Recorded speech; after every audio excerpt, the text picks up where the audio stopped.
yeah. Nothing can stop me. No. 'Cause I'm addicted to what you and I realize. Lead the way, I follow. No need to say where we are heading now, babe. I follow to the edge of it all. So tell your good night, 'cause I'll find no matter what, yeah. Susceptible now, before the moment flies, before it flies. So tell your good night, 'cause I'll find no matter what. Susceptible now, before the moment flies.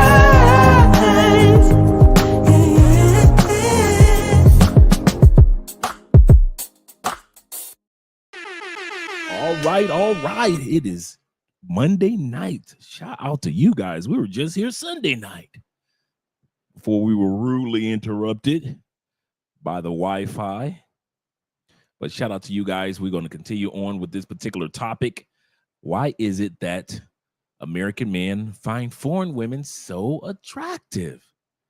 We're going to talk about the recent Cash App movement that's been taking place in the United States over the last year, where women feel that if you want me, send me a Cash App. Seems like that is a novelty that's taking place right now in the United States.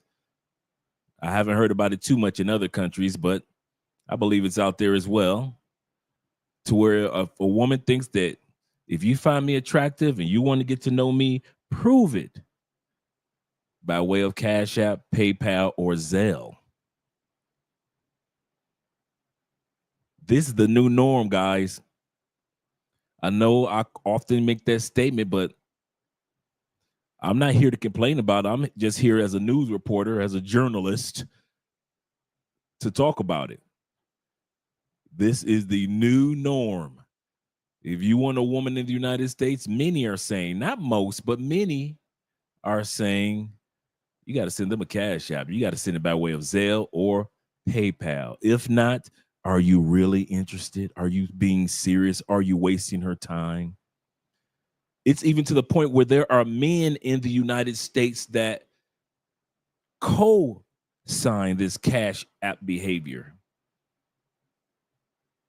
They'll let you know, hey, man, she needs her nails and her toes and her elbows done, dog. Go ahead and cash up a total stranger some money. I'll say that again. These guys are trying to convince you to Cash App total strangers that you don't know anything about these women. You just hit her up in her DMs. And there are men in the States that are co-signing this behavior. So we're going to look at some videos in regards to that, as well as what we started off yesterday talking about the difference in weight, eating, dietary habits, as well as the results of 70% of Americans, especially women, are considered overweight and mainly closer to obesity. It's not like I'm criticizing. It's not like he's hating on America. These cameras go off. This is the funny part. Y'all want to hear something? You do realize the stats that I give when these cameras go off, they're still true. If YouTube says we can't be on camera anymore, you do know those stats still exist. All you do that criticize us for exposing some of these truths, you do realize whether I'm on camera or CNN is on camera, these truths of 70% of women in the United States are fat as still true. So we're going to talk about it because this is the new normal. If you want to look for a woman in the United States or in Canada and other parts of the Western Hemisphere, well, you're going to be looking among herd. You're going to be looking among a herd. You might as well get used to it. Every time I go to the airport in Miami, all I ever see, as soon as I land, a herd of women in the Miami airport. And then when I leave, I start walking to the foreign side, and all of a sudden, nothing but sexy, attractive, gorgeous women when you get ready to fly out the Miami airport to foreign countries. But as soon as you fly back into the States, you're surrounded by a herd of the lovely ladies. Whether I'm on camera talking about it, or whether MSNBC is talking about it, or Fox News is talking about it, your women are fat. Your women are fat. Shout out to you guys. So we're going to look at the Cash App movement and see what you guys have to say about that, as well as, because instead of sending money on Cash App, I'd rather send money to an Airbnb host and give me an Airbnb. Y'all sending $50 to a chick, shoot, that's 2 days in the Airbnb. In some cities, wait a minute, pause. $50 being cashed out to a chick, you do realize that's a 1-bedroom Airbnb here in Cali, Colombia for 3 days. You do realize that. Cali got Airbnbs that's like $15, $16, $20, really nice in nice areas. 3 days is like $45 to $48, depending on if it's $15 or $16. You do realize that. You got a whole weekend of enjoyment. All you got to do is catch a flight. And you gonna cash out $50 to a chick that you ain't never seen before, or a chick that you just smashed, but she not your woman. I'm gonna say this again. Don't cash out women money unless she your boo officially. If she a chick that you just smashing, you can replace her. You done got the coochie. She is replaceable. I don't know why women think that men have changed when it comes to that. When it comes to giving us the coochie early, men are dirty dogs, ladies. They dirty. Yes, we are. We dirty. You give us the coochie quick, you done showed me a hand. It's like we playing poker. You done laid your hand on down, girl. You done gave me the coochie, and then you want to ask me for something after you gave me the coochie? Oh no, you really ain't getting nothing now. Men are we are dastardly, girl. We twist our mustaches at the end. We're still like that. Men in that area, 6,000 years, girl. Men ain't changed. You give us that coochie too early, you in trouble. You taking the L, girl. You can say men ain't ish, men ain't that. Women been saying that for 6,000 years. Every time they get a man a coochie too early. So guys, if you already got the coochie, you dang sure ain't got no business cash apping nobody. You already got the coochie. If she's your woman, or she's your wife, or she's your girlfriend, yeah. But Cash App is not courting. I'll buy you some flowers, cars, and candy, but you ain't getting no Cash App. That's not courting. That's simping. And I guess simping is easy. Shout out to you guys being here. Let's get some music going. Let us get us some music going. Shout out to all you guys that support the channel by way of Cash App and PayPal. Yeah, y'all want to send Cash App? Send it to your boy. Don't be sending it to them people that don't care nothing about us. You got the music on. Music. Shout out to my man Hombre Lobo. Share the stream. Subscribe to the channel. Appreciate you guys subscribing. As well as click that like button. We like you. Make sure you like us too. Shout out to my boy Keithan, my neighbor right there. Shout out to you, brother. Appreciate you. Another true Cali fan coming down here to Cali as often as he can. My man Jay Anderson of the Anderson family. Appreciate you, brother. And the African Wolf Monday night.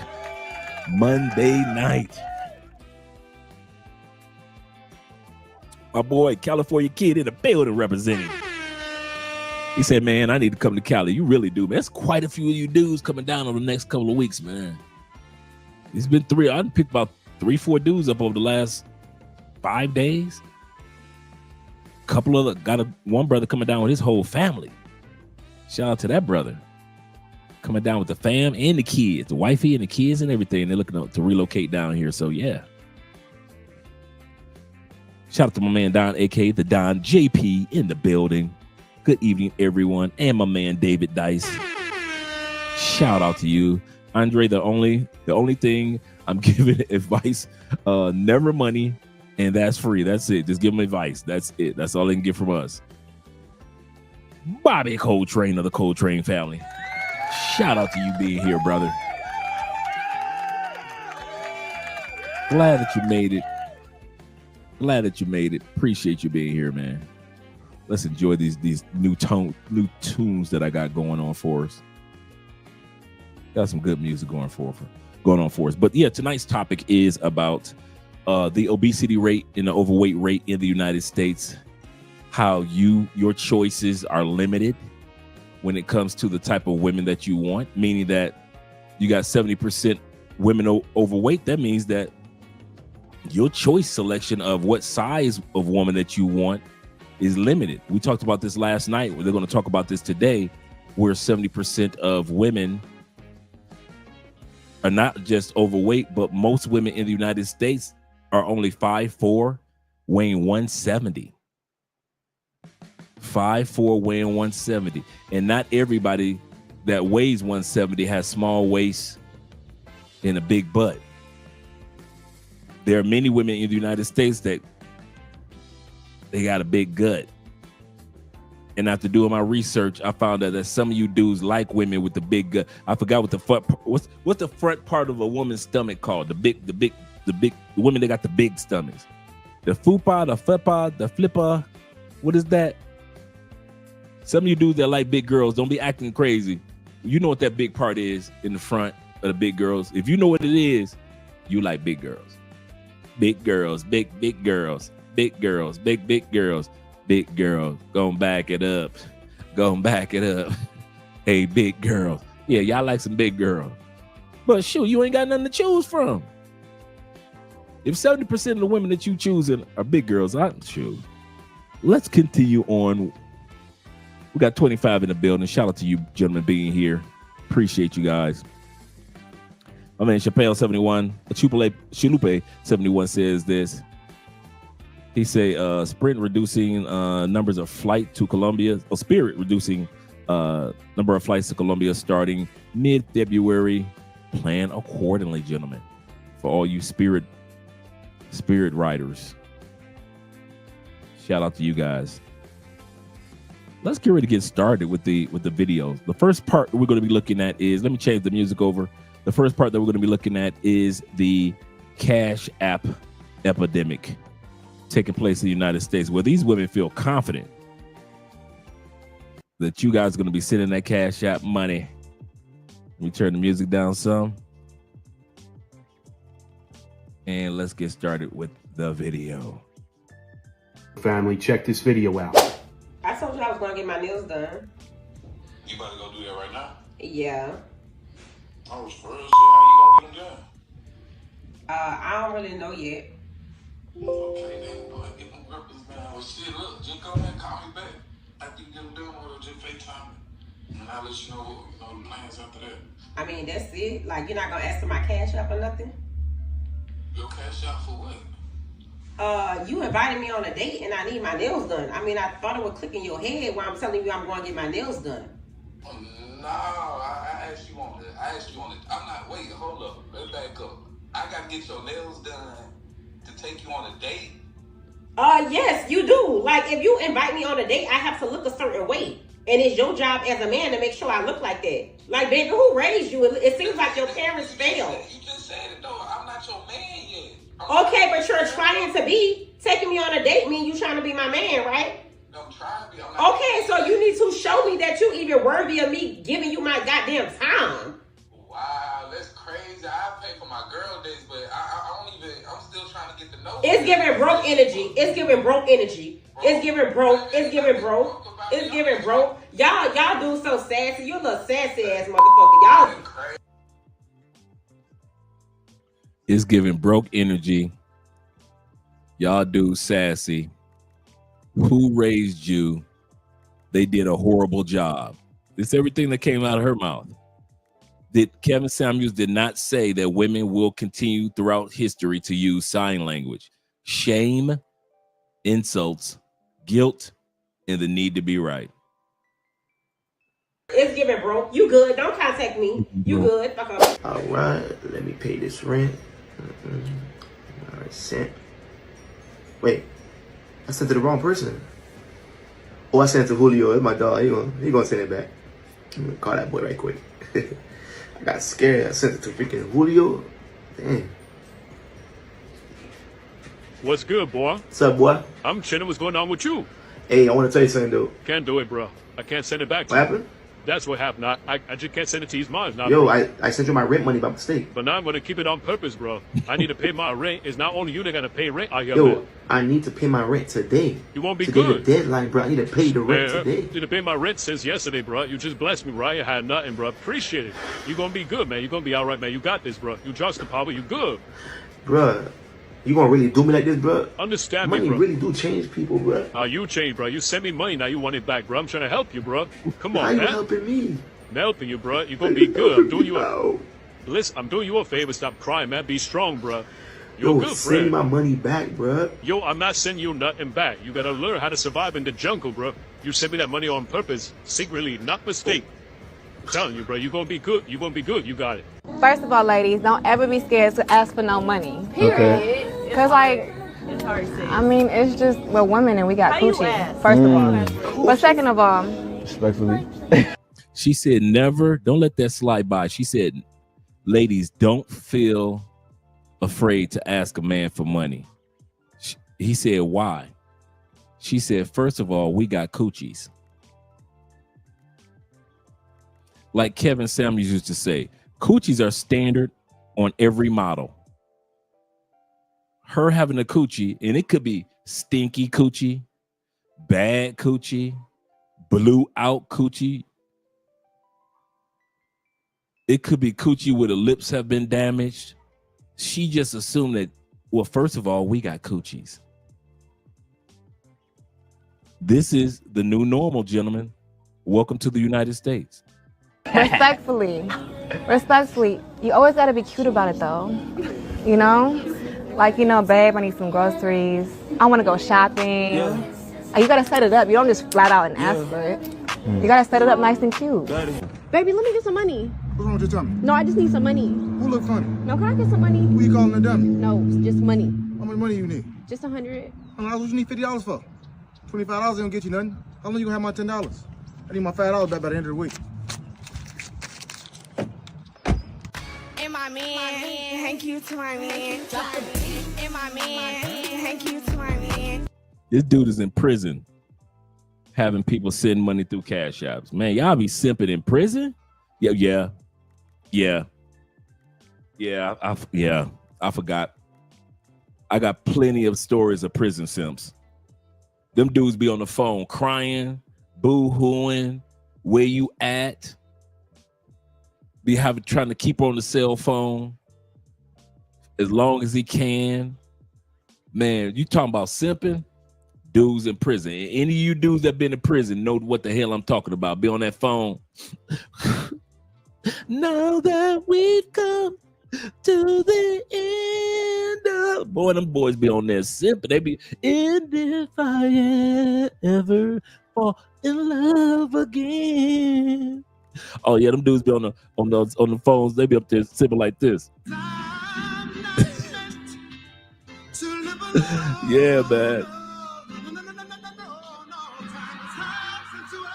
That's how they be on the phones in prison, bro. I kid you not. Them dudes be on there. And dude, I know because I was in prison. You guys know that part. But I know because I was smashing dudes, girls while they was in prison. Yeah, I was the dude on the other side of the bed. I was Jody. I was sport coat. Yes, I was. Yes. While you in prison and you trying to get a video chat in, I'm on the other side of the bed, bro. I ain't gonna lie to you. While your kids asleep in the other room and you doing 10 years, I was Jody, man. I was sport coat. I was beating that coochie up, bro. Yeah, she was going to visits. I ain't had no problem with that. I ain't had no problem with that. I had one chick. Oh my God, she was fine. Green-eyed bandit. One of them green-eyed bandits too. Fine. Her man was doing 5 years. I talked her out of coming out the booty. No, I mean, she started coming out her booty. When she started coming, she was having orgasms out her booty. But yeah. We started off at Applebee's dates. Next thing you know, she was over at the house. Next thing you know, I was over at her house. Next thing you know, we was hanging out at each other's house. And every time he'll call, I give them a little space, a little privacy. Man, don't never think that because you sending cash out to your girl and you in prison. My man. Man, listen, it's a dude like me that's beating the brakes off your girl.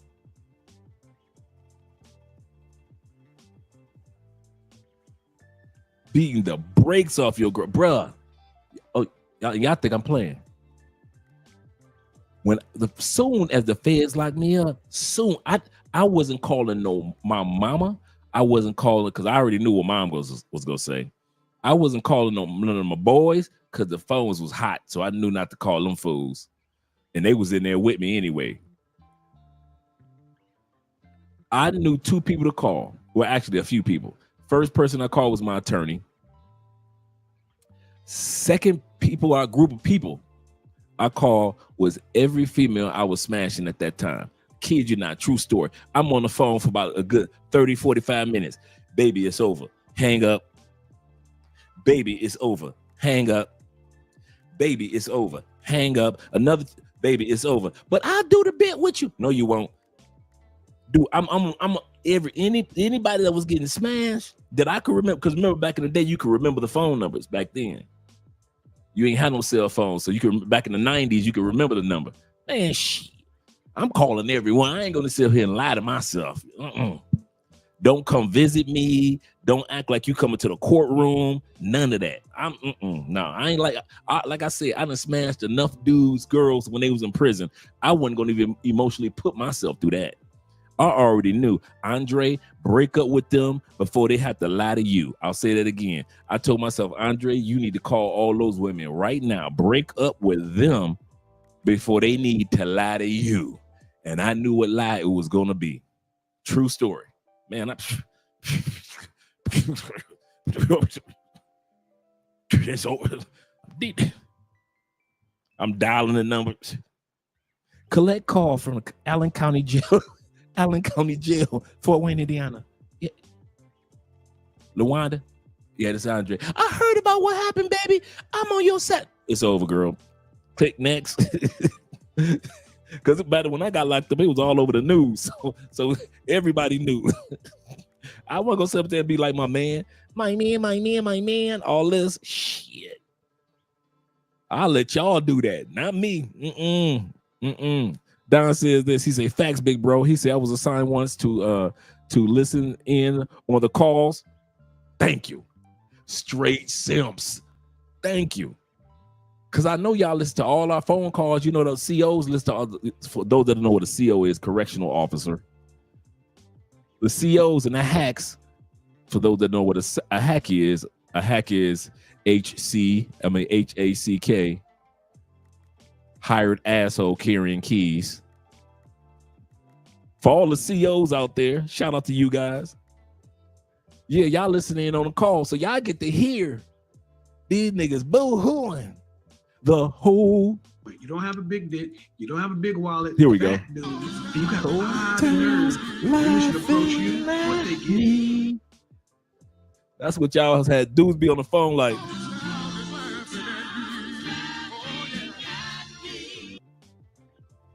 Got the whole town laughing at him. The whole town laughing at him. Silly fool, how'd you lose such a good thing? Yeah, Frank says this. He said, why do men allow themselves to be gaslit constantly by 304s? Men love it. Men love it because men love a challenge. We always think that we could climb to the top of the mountain. We could swim to the other side of the Antarctic. We could, men by nature, man. By nature, we always think that we're the ones, we can win. See, women think they can change a person. Men think they can conquer a person. I'll say this again. Men have a bad habit of thinking that we can conquer every piece of coochie that comes our way. Women want to change you. He was a thug and I made him a better man. Men think she's a hoe and I could turn her into a housewife. I could conquer that. I could sling enough money and enough D to where she'll change. Men think they can do that. In 99.9% of the time, it don't work. Dude, in all my years of smashing chicks. True story.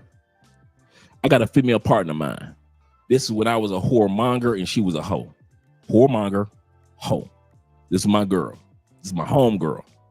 We were smashing each other, but we were kind of like friends too. Like, what you doing? Nothing.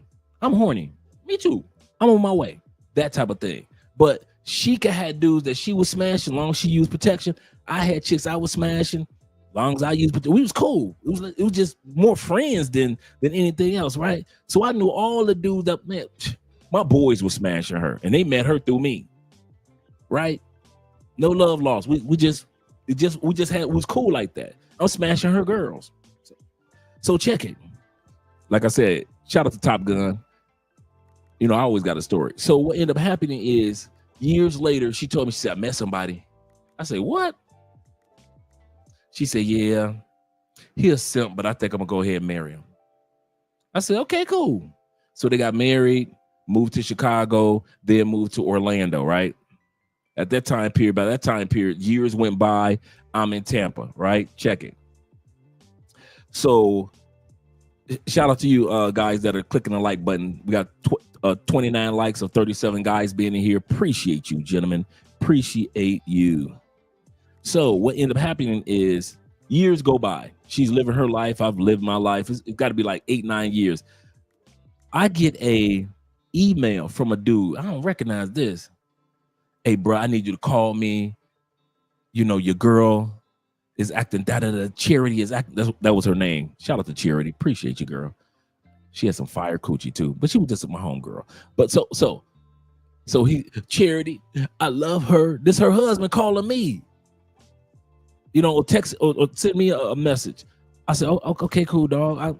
I'll give you a call. So I gave him a call. This dude boo-hooing, he crying. Man, Charity out there throwing the coochie around. Da, da, da, da. I love her. I gave her everything. I gave her 2 kids and a house and everything. I say, damn, Charity still. And I didn't realize I said it out loud. I didn't. I was like, damn, Charity still slinging that pussy. He was like, what? I said, nothing, bro. I tried to clean it up, right? I said, nothing, bro, nothing. I said, y'all gonna be all right. Y'all gonna be cool. I let him go. Man, how come this simp ass dude go back and tell Charity? Like I said, I ain't talked to my girl like 10 years. How come he go back? Yeah, her husband called me. Me. I ain't talked to her in 10 years. Man, listen. How come her husband go back and tell Charity, Andre said you used to sling pussy? Bruh. How come I get an email from my girl? Here's my number, Andre, call me.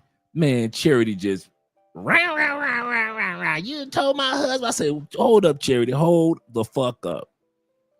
I said, your bitch ass man called me first, crying and boo-hooing over you doing the same. I say, Charity, this me you talking to.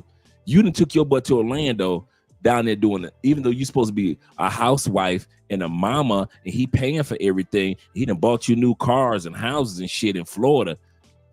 I said, you still slinging coochie like you did when we was back in the day. I say, so I'm the wrong man you need to be talking to. You need to be talking to your man whether you're gonna be with him or not. Because it seemed like he in love. I say, it sounds like he a simp in love. I said, it's one thing to be in love with a woman, but when simps fall in love, They don't care about nobody else, because the dude definitely didn't care about me when he sat back and dry snitched on me. Oh, Dre, I thought you was my boy. That I said, I'm your boy. I said, hey, Charity, that slipped. I say, hey, you did. Hey, Charity.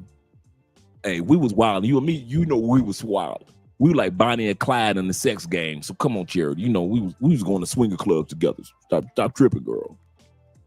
And so, oh, Andre, you ain't shit. I said, girl, I told myself that this morning. Stop it. You don't give me no insult that I don't already give myself sometime. And I never heard from her from again, and I never heard from him again. Fast forward. True story. Another month. I get an email from another brother. I need to talk to you, bro. I said, do I know you? Yeah, my name is so and so. I'm dating your ex-wife. All right. What? You know, because we exchange numbers to find out who this brother is. He said, I'm dating your ex-wife, man. I'm in love with her. I say, cool, brother. I'm happy for y'all. What do you need me for? Oh, man. She hurt my feelings, dog. She hurt my feelings. I think she got somebody. I say, brother, that is none of my business. I say, that is in my ears, that's TMI. I have moved on with my life, brother. I said, why would you want to hear from me? I'm just trying to make sure, because I was about to buy a house and ask her to marry me this month. Okay, cool. But so he started breaking down a lot of stuff. I said, man, that's how she is, bro. I say she's a good woman. I say, I don't think she's cheating on you. I say, you being paranoid. I say, because she ain't never been a cheater type. She not wired like that. I say, but you sound like one of them insecure brothers that's insecure for no damn reason. I say, y'all need to be talking. Why are you talking to me? I'm like,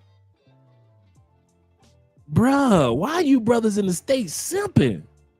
You calling the ex-husband, and then the other dude called the ex-dude that was smashing. Like, I was smashing Charity back in the day. That don't mean that I'm the counselor. And that's my ex-wife, dude. Why you calling me? That's creepy. Dude, that's creepy. That's some creepy shit. You calling the ex-husband? Oh, I ain't trying to be offensive, Dre. I'm just trying to understand her. Bruh, how long y'all been together for, what, 3-4 years? You don't understand your woman yet. Y'all been together 3-4 years.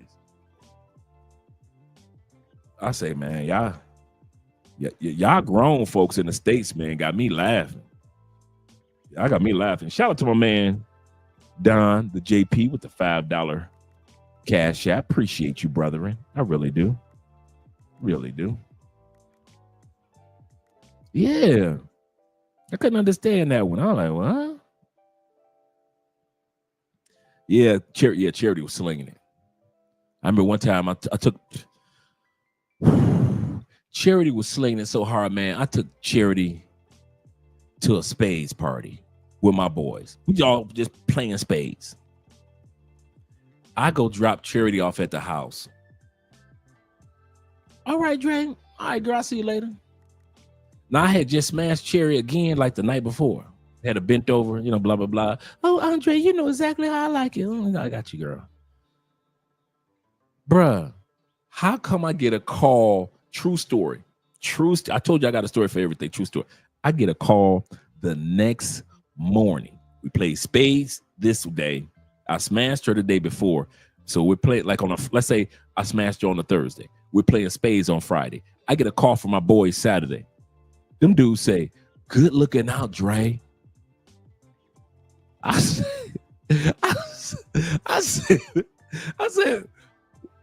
what did I do that was a good looking out? Bruh, how come your girl Charity came back over here and let us all run a train on her? I say, yeah, that sounds like Charity. I ain't even flinch. I was like, yeah, that sounds like Charity work. That sounds like something she'd do. I done heard plenty of stories about Charity being tossed up in the air butt naked on New Year's Eve. So, yeah, that sounds like some Charity work. You ain't mad? I say, dude. I said, man, Charity just cool, man. I'll be running through her friends. She be running through mine, bro. Ain't that serious with me, bro. Believe me. Believe me. Yeah, dudes be simping in prison. Let's get back to the my man video. But you know, I always got a story to share with you guys. You want to die for this planet? Fine. What's 17 more years? I can always start again. Make another kid.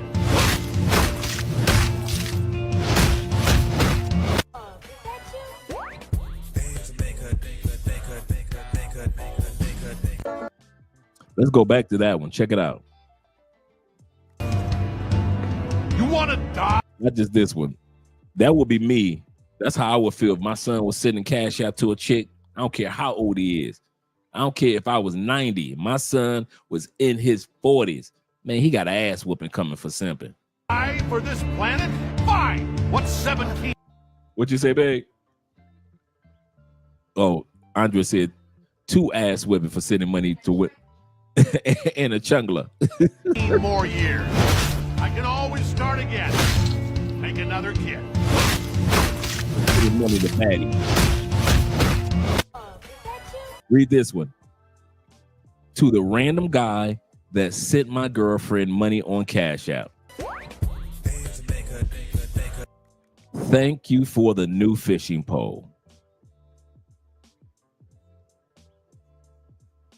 You sending money to a chick on Cash App, and she took that money and bought her man a fishing pole. Oh, and Steven, there's one more thing I have to tell you. What? Cash at me right now. Stop calling these women or texting them, asking them what they doing. They doing rent, light bill, water bill, car insurance, life insurance, Pampers, and milk. Fuck what I'm doing. Send me a Cash App. Grandma say, fuck what I'm doing. Send me a Cash App.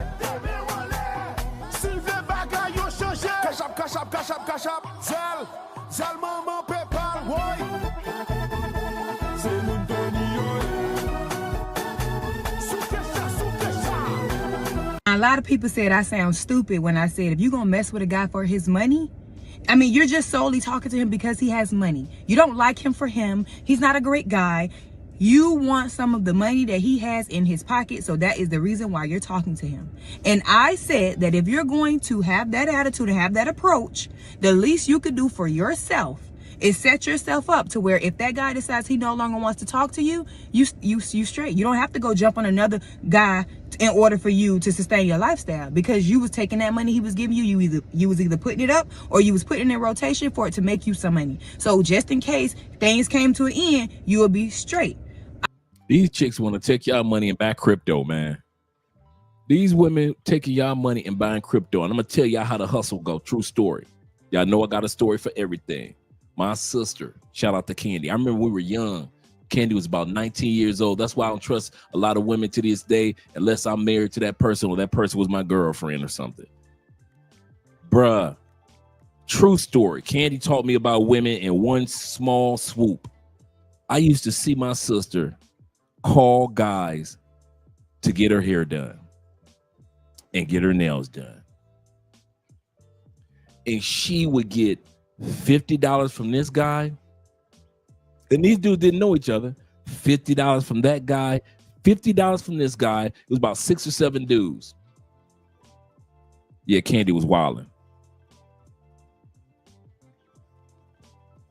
And she would get her hair done for $50. All the other proceeds she put right in her pocket. Only one of those guys actually paid for the hairstyle. So she would purposely go around to all the other guys when she got her hair done and have them think that they were the ones that paid for the hairstyle. Each guy thought that his $50 paid for the hairstyle. When I saw that,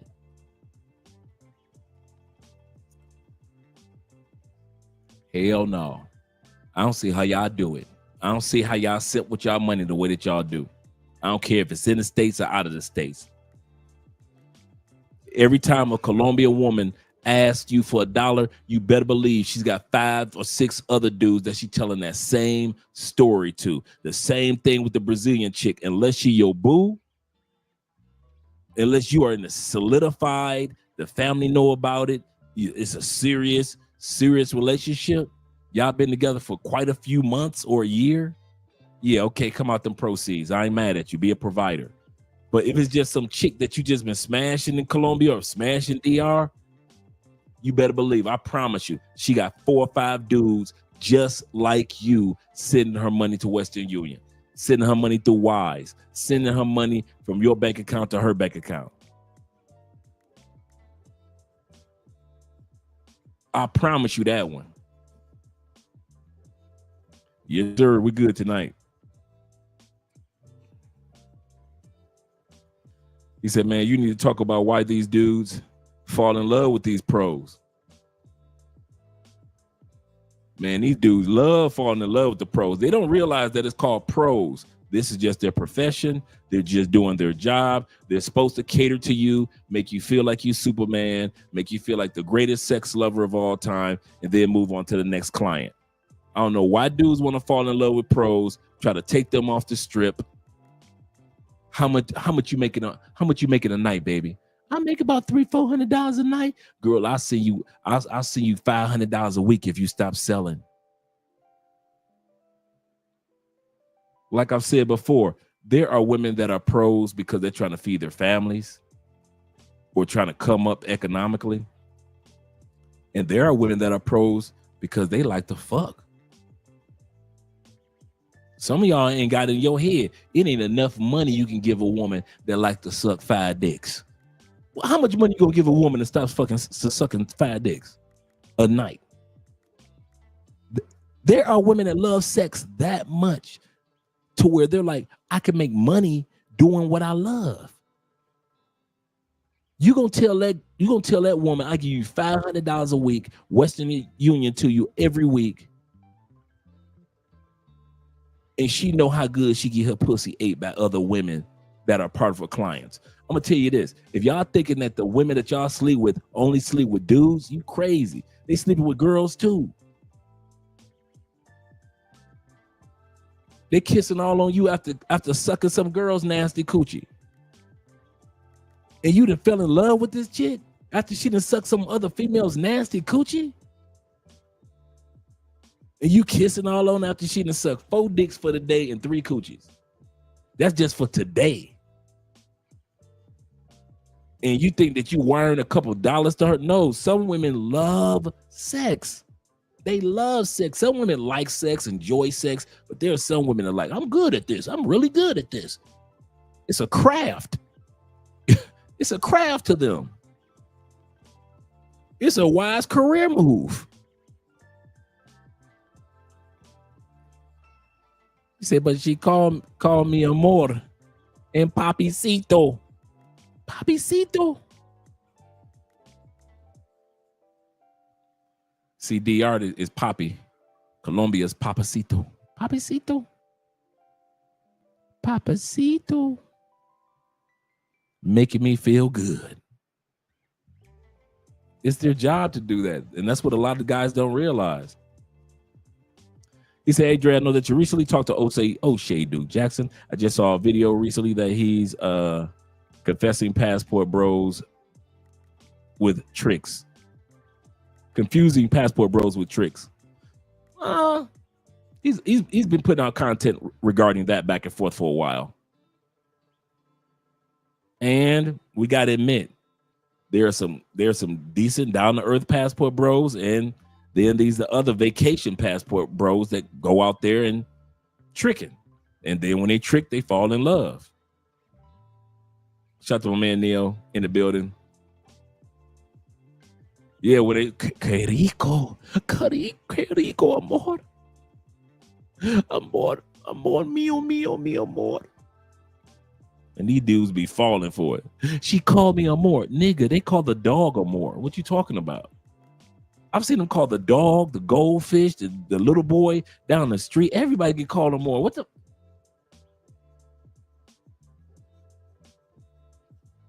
Poppy, Man, I hear Andre say that to her brother all the time. No, papacito.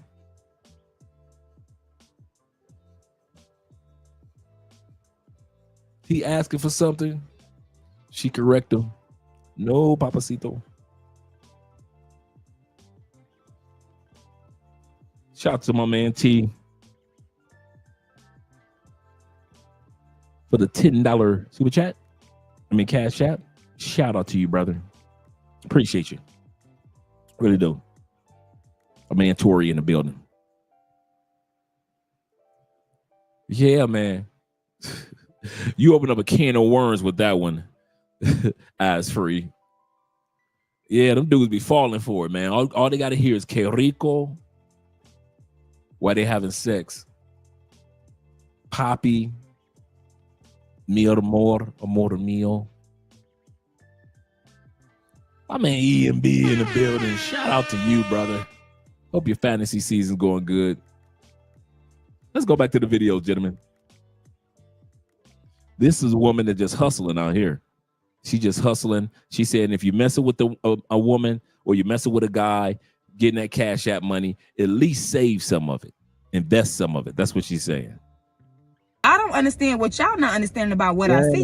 That what's dumb, what's stupid, is you out here just spending the money like it's never ending, and then this guy leaves you alone, and now you got to go find another guy in order for you to sustain your lifestyle. Now that's stupid. I said what I said. If you out here, you living that kind of life, do that for yourself. You one step up. I'm sorry, you're the only man at this table. Why are we doing separate checks? It's all women here. I'm not responsible for paying everybody. I got the birthday But girl. you invited everybody. You invited everybody. I didn't invite you. Ernestine invited you.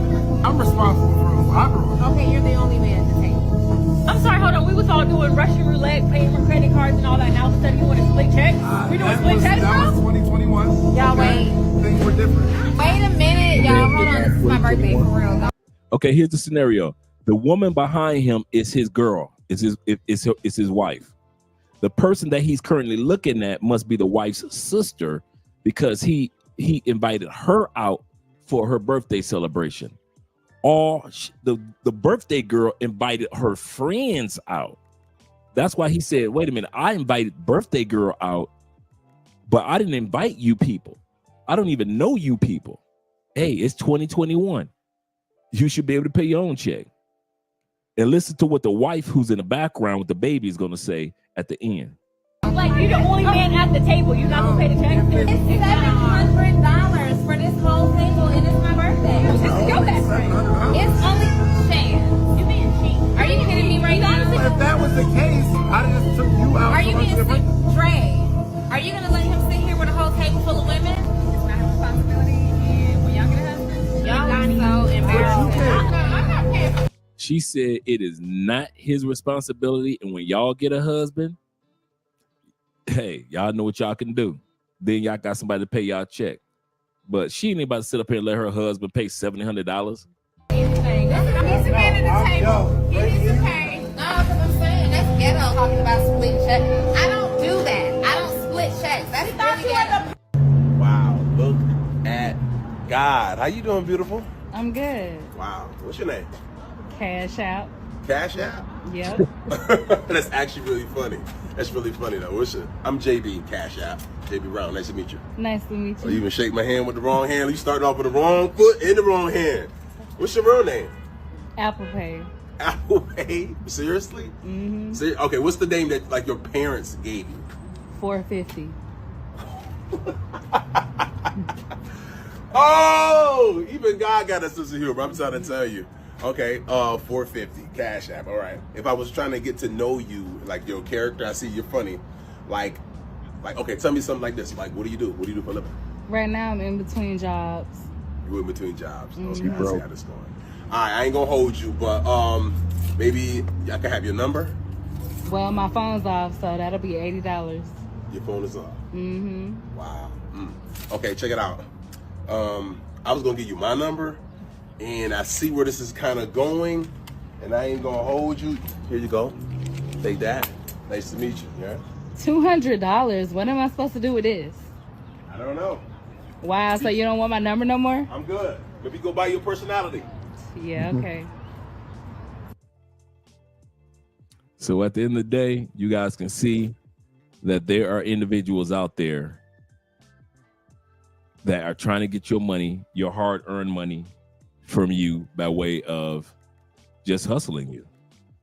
But we're about to look at the section where a mother is going to say that she's going to raise her son to be a simp. And others we're going to listen to that are going to co-sign this Cash App phenomena. All you women who say your son's not going to be cash apping any girls when he gets older, paying bills, taking girls out on dates, etc., I just want to let you know that mine will. My son will be cash apping women that he's interested in. My son will be paying bills. My son will be holding doors open and taking girls out on dates. And I have been drilling that into his head on how he should treat a woman ever since he was little. And you should too. Stop raising your sons to be that no good ass man that left you destitute and didn't do shit for you. As soon as they say, hey, beautiful, I want you to reply, Cash App, hey, beautiful, PayPal, hey, beautiful, Zelle. These bum men are telling women that they lose value with time. So if that is true, I want you to be more direct. And the only people that are going to be offended are the men that come from the mountain of dust. This dude, dusty bums are going to be highly upset. This dude was like me. This dude did 10 years in the feds. This the dude that was debating Anton Daniels a couple weeks ago, talking about just let women run rampant through your life, while Anton was trying to give him some sense. This dude been hustling women since the moment he got out of prison. He married a baby mama. This the dude that married a baby mama. Ain't got no kids, but he married a baby mama. He been hustling women. He's the new Derek Jackson. When Derek fell off, this dude picked up pace. And he been getting millions. I mean millions. Off a line of women. Instagram, YouTube, different products that he sells. He took Derek Jackson's concept and took it to a different level. Derek Jackson was trying to do the pretty boy. I'm Mr. Muscles to get the money. This dude is using his tongue in a way that Derek ain't never known. Derek really didn't insult the men. Derek was lying, hyping up the women. This dude, his hustle is, if I can insult men enough, women will continue to give me money. And then he hides it under auspices of, I'm doing it in the name of the Lord. Like I told y'all, it's a lot of dudes out there and women out there that will co-sign that Cash App phenomena that's going on in the States. That don't go on anywhere in the world. Ain't nobody asking no dudes to be Cash Apping them in the world. Maybe in UK or something, but Canada, but no, ain't nobody doing that. You're a gold digger. Yes, I am. Do you have a mountain of gold for me to dig? If not, move out the way so I can see the man behind you shining. Oh, you're materialistic. No, I'm not. You said that women lose value with time, so I don't have time to waste on your bum self. Hey, beautiful. Cash App. A man is a bum if he doesn't send money to you. You notice that how even men are out there. I keep trying to tell y'all, men don't like y'all.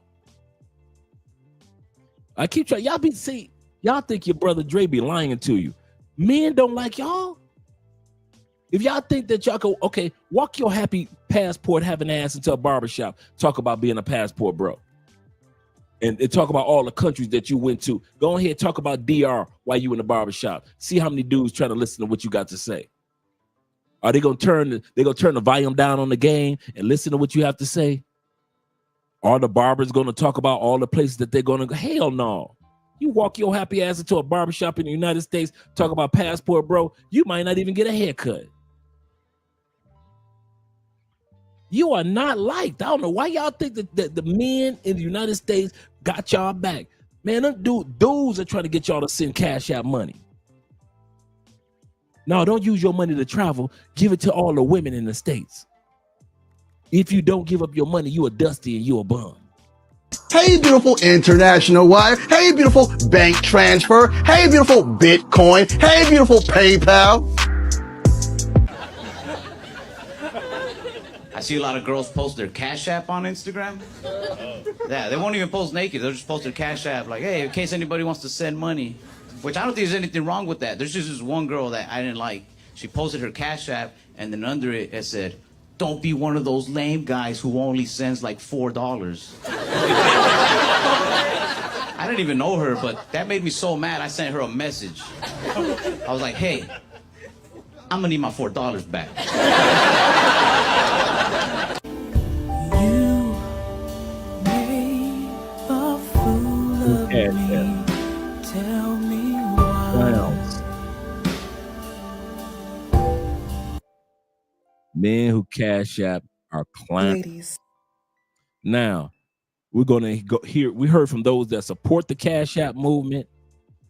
Now we're gonna hear from those that are warning you about the Cash App movement. Thank you guys for supporting by way of Cash App and PayPal, supporting the channel. Come close. Please, let's talk. Let's have a conversation. I made a video stating how I wronged a man. I wronged him. I used him for his company many, many years ago, but still, I used him for his company because I didn't want to be lonely, but I didn't want a relationship at the time. And I have women in the comments blaming the man. Oh, he was gaslighting you. He was love bombing you. He had something up for him to act that way. It's not your fault, sis. Yes, it was. Ladies, we have to learn how to take accountability and put accountability on our sisters for when they do bad, when they're not nice. Okay? Y'all check this out. Let me ask you a question. You took my car yesterday? Now remember, these videos here are people that are warning us about women's behavior when it comes to this Cash App. This one right here, this woman took her boyfriend card, took his bank card, and just went out on to an expensive meal, not only just for herself, but for her friends. No. Let me ask you again. Did you take my car yesterday? Are we about to go eat or not? You already ate. When did I eat? You already ate. Today. Not today. What you did yesterday? And don't lie to me. Hold on, let me turn this. Don't lie to me. I went to go get steak. Yeah, right. How did you purchase it? With a card? Okay. Whose card? Mine. Yours? Yeah. So why do I have on my Chase card a transaction that says $238 at Steak 48? And I didn't go to Steak 48. I haven't been there for like a month or two. Okay. But what you mean, okay? That was my card you used. Okay, well, it was in my purse. I didn't know. Oh, now you didn't know. My card says my name, and you know my name, and you know your card is purple. Y'all do know Miss Cleo is rich now. Hey, Miss Cleo got a good story, bruh.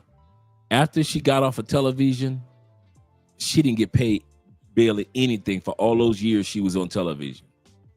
Miss Cleo took the company that she was working for, you know, calling me now, the brand that she was working for, because she's not even Jamaican. She's out of California. She took them to court. I think she won like $38 or $42 million. This happened like about 5 or 6 years ago. She won like, I think it was either 38 million or 42 million for all that she had did for that Called Me Now. But while she was doing it, she wasn't even getting paid. Shout out to Miss Cleo.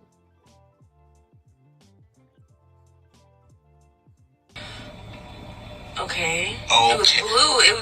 It'd be dark in Steak 48, so I thought it was mine. She said it'd be dark. Bro, what are you complaining about? You don't got it? What you mean? What did you spend $238 on? Food and drinks. For who? A lot of drinks. A lot of drinks? You good? What's going on? Something going on? Like, what's going on? Talk to me. No, I was with my friend.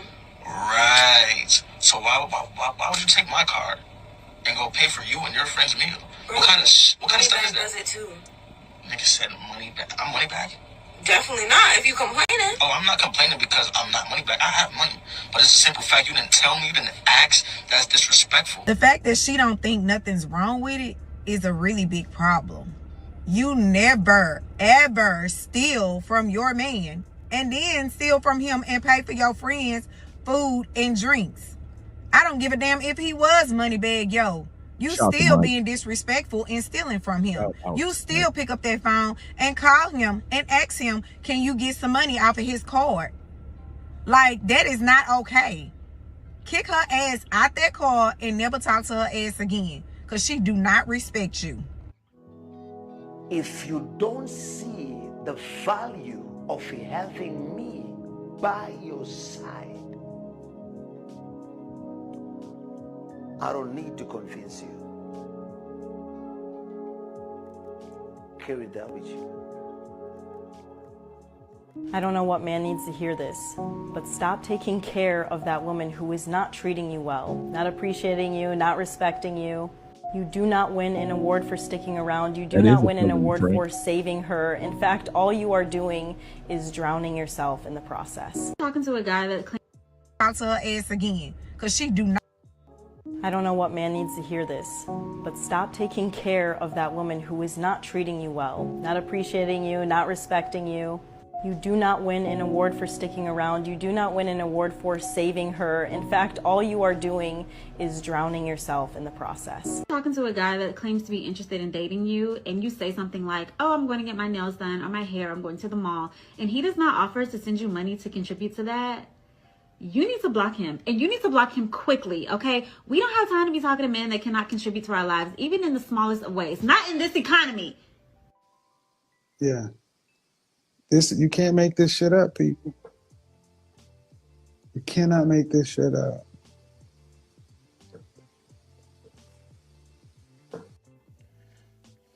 Y'all know we gotta stop this mess now. We the only ones doing it. Gotta stop this mess. Cut it out. Cut it out. If you're dealing with a woman, y'all just start kicking it, y'all just start talking, and she asks you for money straight out the gate, or when she just started to get to know you, she asks you for money, she don't like you like that.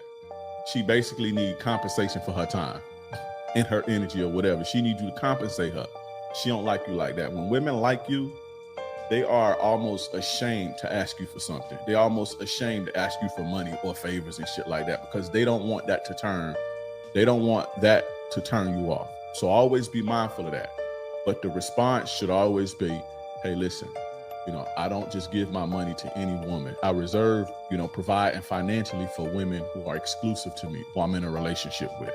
And that should kill that. Women think they're so special and unique. Y'all don't realize you guys are more alike than you are different, and you guys are everywhere. But the type of guy you want is not. So if you think you're about to come up to this guy who has an option at 100 of you and say, I need this, and this, and this. There's not 100 of you, because I'm doing things for myself that no one else is doing for their self. How would you I'm know saying that? Because I work on myself so hard that I know that no one next to me is in competition with me. But at the end of the day, the thing a man wants out of a woman, he can get that out of another woman. Yeah, you can, but I'm the saying things you want out of a man, that type of man is very rare.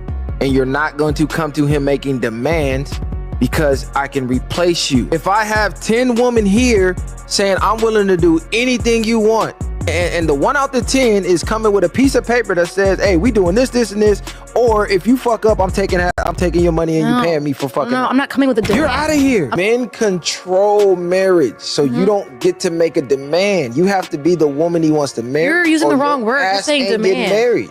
Never pay for her basic maintenance needs. Phone bill, hair, nails, clothes. I don't give a damn how long I've been dating a girl. I'm not paying for her to survive on a planet unless she's my wife. If she can't pay for her own nails, hair, phone bill, and stuff like that, when she's not my wife, she ain't a girl for me. Any girl that is expecting you to do those things for her as a main chick girlfriend is crazy. You mean I gotta pay for you to survive? I'm paying for you to survive. You give On the women an planet. inch, they take a mile. It starts with paying for her hair and nails. Now, before you know it, she don't want you to pay for her tampons. You crazy. You crazy. You crazy. You crazy. We ain't paying for that stuff, bro. A woman asks a man for money. He don't like, put this in mind. When He said before you know it, she gonna have you paying for her tampons. You guys sending tampon money through the Cash App, through Zelle. That's what y'all doing now. That's what's going on. Is that the new normal in the States? Cash App and tampon money. Y'all gonna be Cash App. Here's the kicker. Y'all gonna be Cash App and Plan B. Money for Plan B. Y'all Cash App and Plan B money now. So she has a Plan B for when the next man smash. Oh, y'all funny, boy. Y'all funny with it. because I know y'all will tear my ass up. When a woman asks a man for money that she doesn't know, that's the key word, she doesn't know, why is it a problem if he asks for sexual exchange? Like she said, I need a couple $200 for my rent. Could you help me out here? Like, why is that a problem? It's a problem. So this is how I feel about it. If you just not knowing this man, he should be offended by you asking him for money. You just not knowing him. He's not your provider. When I first speak to you, you should be able to handle your business anyway. Right. And sir, and guys, if she asks you for money and you barely know her, head the other way. You know, that was a turnoff for me. Yeah, because you can't even handle your business before I get there. And already you asking for money. She doesn't care about you. She don't give a fuck. W for her. You? Fucking loser. My brother, you can never satisfy a woman. If you give her time, she'll be looking for money. If you give her money, she'll be looking for time. And the funniest thing is, a man who has money doesn't have time. And a man who has time doesn't have money. So my brother, don't kill yourself. Just do what you can do and leave the rest to God. Women want guys with money. She They ain't want a lying. guy that's got all the luxury things that these guys have. They want that, but they don't know what come with that. Most women think that it's in every woman's nature to tame a man, to tame the beast, right? Beautiful women think that they beauty tame men. They do. They think, and they think that sex is a tool to control men. And it's not. The key to controlling a man is understanding him. There's a book by Dr. Miles Monroe. Shout out to Dr. Miles Monroe. It's called Understanding the Power and the Purpose of a Man. And then he got one for Understanding the Power and the Purpose of a Woman. It's a badass book. It's written from I wouldn't say a religious standpoint, but it comes from a God-like perspective on the reasons why man was created and what's his defining purpose is with a woman. The woman don't even know the purpose of a man. The man don't even know the purpose of a woman. So they never learn to really value each other. So everything is based off feelings. Yes, sir. A lot of times individuals don't realize that their movements, overspending, giving these women more than what they asked for, is all based on feelings. All of it. It's not logical. Think about it. It's not logical for a man to come to DR and try to make a prostitute his wife. There's no logic in that. There's no logic for coming down to Colombia and falling in love with a woman that got 3 kids, and 2 of them are by dudes from the United States, and the other one is a dude that's from Colombia. So you got a woman with 3 kids and 3 baby daddies, and y'all be falling in love with them. There's no logic in that. There's nothing logical about that. There's nothing logical about coming down to Brazil and you got one Brazilian that you barely know. She just invited her Brazilian friend to your Airbnb too, and you get drugged. You weren't thinking logically. You were in your feelings. I've always said this, and I mean this. If you ever want to see a dangerous man, the most dangerous of men to himself and or to others, look for a man that is dictated by his feelings. Men are rationalists. We're rational people. Whether we're right or we're wrong, we're wired to kind of like think the scenario out. Whenever you are an emotional man, that's some dangerous shit. You know what emotional men do? They not only simp. When simping ain't good enough, they try to hurt everybody around them. From 18 to 88, most of the mass deletions in the United States happen because some man got emotional. Whether he was a high school male that got bullied and couldn't get no coochie, or whether he was a dude that his presidential candidate wasn't winning, so he was trying to delete the other candidate. Whenever men are, we are creatures with emotion, but to be emotional is dangerous. We are wired to be logical. It has to be like that. We had to use logic to hunt, to survive the elements. We had to use logic to build lodgings for our families, to build homes. So men throughout history have had to be logical. But when you are an emotional man, when you try to tell your emotions that she's going to stop selling pussy, she ain't. Them are your emotions telling you. Your emotions that probably connected to your dick muscles or whatever, and you letting your sex life dictate your emotions. But rationally, you know it ain't gonna work. Well, this is my main pay for play. There is no such thing as your main pay for play. Everybody's smashing her. Everybody smash. Dude, look at your cell phone. All your pay for play that's in there. She is getting smashed even as we speak right now. What are you talking about? Your Brazilian pay for play is getting smashed right now. Your DR, your Thailand, your Philippines, your European. Your pay for play in the States is getting smashed right now by 5 other dudes. But your emotions are allowing you to look past your rationality. Don't be that dude. Don't be that dude. As a man, always be rational, always be logical. Yes, you can have emotions like, God forbid, mom pass on or something happened to your kid gets sick, and you like, man, I'm trying to help my little man get better. Use your emotions for stuff like that. But whenever men become emotional throughout human history,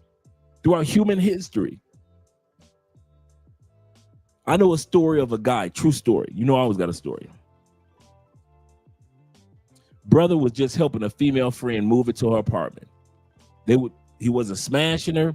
She just needed somebody to help her because she had broke up with her boyfriend months ago. She hadn't seen him. He hadn't seen her. And so she asked one of her male friends, could you do me a favor, help me move the last bit of my furniture into my apartment? That's what he did. Do you know that as this brother was walking out of the apartment to go get the last bit of furniture for this young lady, her ex-boyfriend showed up from out of nowhere and blew this brother's head off.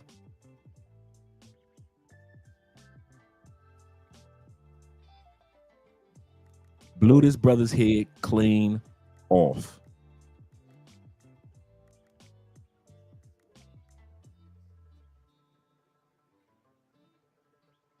for some female that he hadn't been with in months.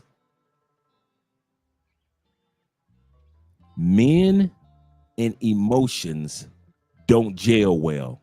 They never have throughout human history. If you ever want to see somebody emotional, look for somebody that does domestic violence on a regular basis. You cannot say you put your hands on women, but you rational. Rational dudes get new pussy. I'll say that again. I done had plenty of women to get on my last nerve, and I left. What did you do? You got arrested because you and the female up there tussling, and the neighbors called. She screaming, trying to get you off of her. Now the neighbors call, and you'd have got locked up for 45 days. You'd have lost your job and everything from being emotional. I'm gonna tell you something now. This Andre, and maybe just my ego, I ain't never had a piece of pussy willing that's good enough for me to hit on to try to control. All pussy is replaceable. You crazy. I'm gonna say this again. All of them. My wife, everybody. I'll never put my hands on Andrea. Never. Get the fuck out of here. What if she cheat on you? Nigga, did you not just hear me just say everybody's replaceable? If she cheat, that must not mean she was mine. Let me go find mine. Would I be hurt? Yeah, I got emotions. But respond emotional? Get the fuck out of here. I ain't weak like that. You'll never see me yelling and where the hell you at? Where you got your fuck? No. Emotional men don't work well. It'll never work well. There's nowhere in human history have you ever seen that was written in a positive light when a man became emotional. I don't care if you Emperor Nero and you setting Rome on fucking fire because you're an emotional man. I don't care who you are. Emperor to everyday person. Men are not wired ever fucking ever to be emotional. We are wired to be rationalists. That's why we can run governments and create civilizations and make these inventions that we've made over the years, because it takes rationality, not emotional or emotions. Could you imagine how emotional it could be to create some of the things that we've created as men with technology? How we just throw it, oh damn, fuck it don't work, I'm done. I am not going to invent the light. Fuck it, they're just going to be using candles and oil from now on. If it were emotional men doing it. Could you imagine how emotional it would have been for Oldsmobile and Mercedes, who created the automobile, if it didn't work the first couple of rounds? Fuck it, we doing horse and buggies from now on. Men are wired to be rationalists for a reason. For a reason. Be the man who you're supposed to be. So that's why I don't come from the perspective of don't put your hand on a woman, blah, blah, blah, blah. If she hit you, I understand you defended yourself. But I'm talking about men that just ain't on point. If you're an emotional dude, you don't need to be in a serious relationship. I'm gonna say this again. If you're an emotional dude to where a woman could coerce you out of your money because you and your emotions, you know she pay for play, and yet you in love with her, what the fuck wrong with you? No, I'm serious. This camera's off. Let's act like nobody else here. Just me and you. What the hell is wrong with you? Falling in love with pay for play. Did you fall in love with prostitutes in the States? Oh, you didn't? Then why you doing it in DR?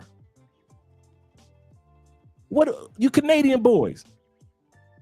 Did you fall in love with any of the pussy, any pay for play, any prostitutes, any call girls, any ladies of the night, any females in your neighborhood that you knew they was a hoe? Did you fall in love with any of them after you smashed them? You didn't?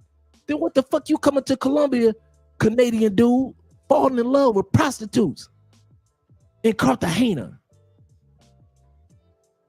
You UK brothers. Long live the king. You ain't fell in love with none of those prostitutes that night? None. Not one of them UK chicks you fell in, that you knew she had a tramp stamp and everything about her said hoe for money. You ain't fell in love with none of them chicks over some fish and chips. None of them? Not one? Then what the fuck you doing going to Brazil, falling in love with prostitutes and booing them up, walking down the street holding hands and shit? What the hell wrong with you? I'm serious. Put a comment in. Tell me what I'm trying to understand. I see my brain. I'm a man. I know my level of stupidity. All men have a level of stupidity. Rich, poor, all of us. Because we push the envelope. We men. That's what we do. So we all got a level of stupidity. My stupidity level don't go as high as yours. So my stupidity, sometimes you got to explain your level of stupidity because my level of stupidity don't go as high as yours. So I need some explanation sometime to understand your level of stupid because my level of stupid don't go that motherfucking high. I ain't never been that damn stupid. I done a lot of stupid stuff as a man, but not that stupid shit. Falling in love with prostitutes. You really determined to turn a hoe into a housewife. You really took that shit serious when Ludacris said it, huh? You really believe that shit, huh? That you could be the first passport bro that could literally turn a hoe into a housewife. You do know that when you marry her, she's still gonna be a hoe, right? You do realize that, right? She's just a hoe with a ring. She's just a hoe with a last name. If you think that she gonna stop hoeing because you put a ring on her finger, I already just told you there's some women that love multiple dicks. There are some women that just love sex with new people. They love the fact that, that a new person is attracted to them. That adrenaline rush, that's drugs to them. And you gonna take her off her drugs because you put a ring on the finger. Nigga, please. Please. Any of you dudes tonight, and I mean this, and no joke, any of you dudes tonight, if you got a pro in your fucking phone and you know you in love with her, you need to delete that shit tonight. I'm not talking about later on. I'm talking about motherfucking now. You need to delete that shit. If you got feelings, you dudes out there, if you got feelings for a pro that's in your phone, you got feelings for that bitch, you need to delete that shit. I don't know what the fuck y'all think this is. This is a business transaction. I pay, we play, you get the fuck on. You treat her like a postage stamp. Stick her like a stamp and send her on her way. I don't know why y'all sitting up there doing, I don't know. Who raised you? Okay. I'm going to do it like the ladies do it. Would you want your son, your baby, how old your son? Well, he 5 now. Oh, he 15. Oh, well, that's your little man getting his first passport. So would you want your little man to fall in love with a fucking prostitute in Thailand and give her a ring and give her your last name, that hard-earned last name, give it to her? Then what the fuck make you think that somebody else's, your mama, want her son to be all up in these bitches' face like this? I understand some of you brothers don't know how to do relationships right in other countries. Cool. So you got to do pay for play. Cool. But if you can't even do pay for play right, keep your ass in the States. Keep your ass in UK. I'm going to say this again. If you don't know how to do a business transaction correctly, you need to keep your happy ass in the States and keep your happy. You can't tell me what to do. I can't. These cameras going to go off and you're going to keep that bitch in your phone. I already know you're going to do it. I already know when these cameras go off, you're going to keep that bitch in your phone and you're going to swear you can turn her into a housewife. I got you. You're going to swear that you don't like her. You ain't going to fall in love with her. I got you. I feel you, brother. I understand. I understand. But at the end of the day, you still look like a dumbass. Cameras on, cameras off. Men are rational creatures. All this being in your emotion, and you know, rationality tells you take care of business with a pay for play and move the fuck on so the next customers can fuck her. I be seeing y'all got girls now got to creep to pay for play. I'm gonna say this again. Y'all now got certain pay for play women, they got to creep behind your American back to go suck a dick to make some money.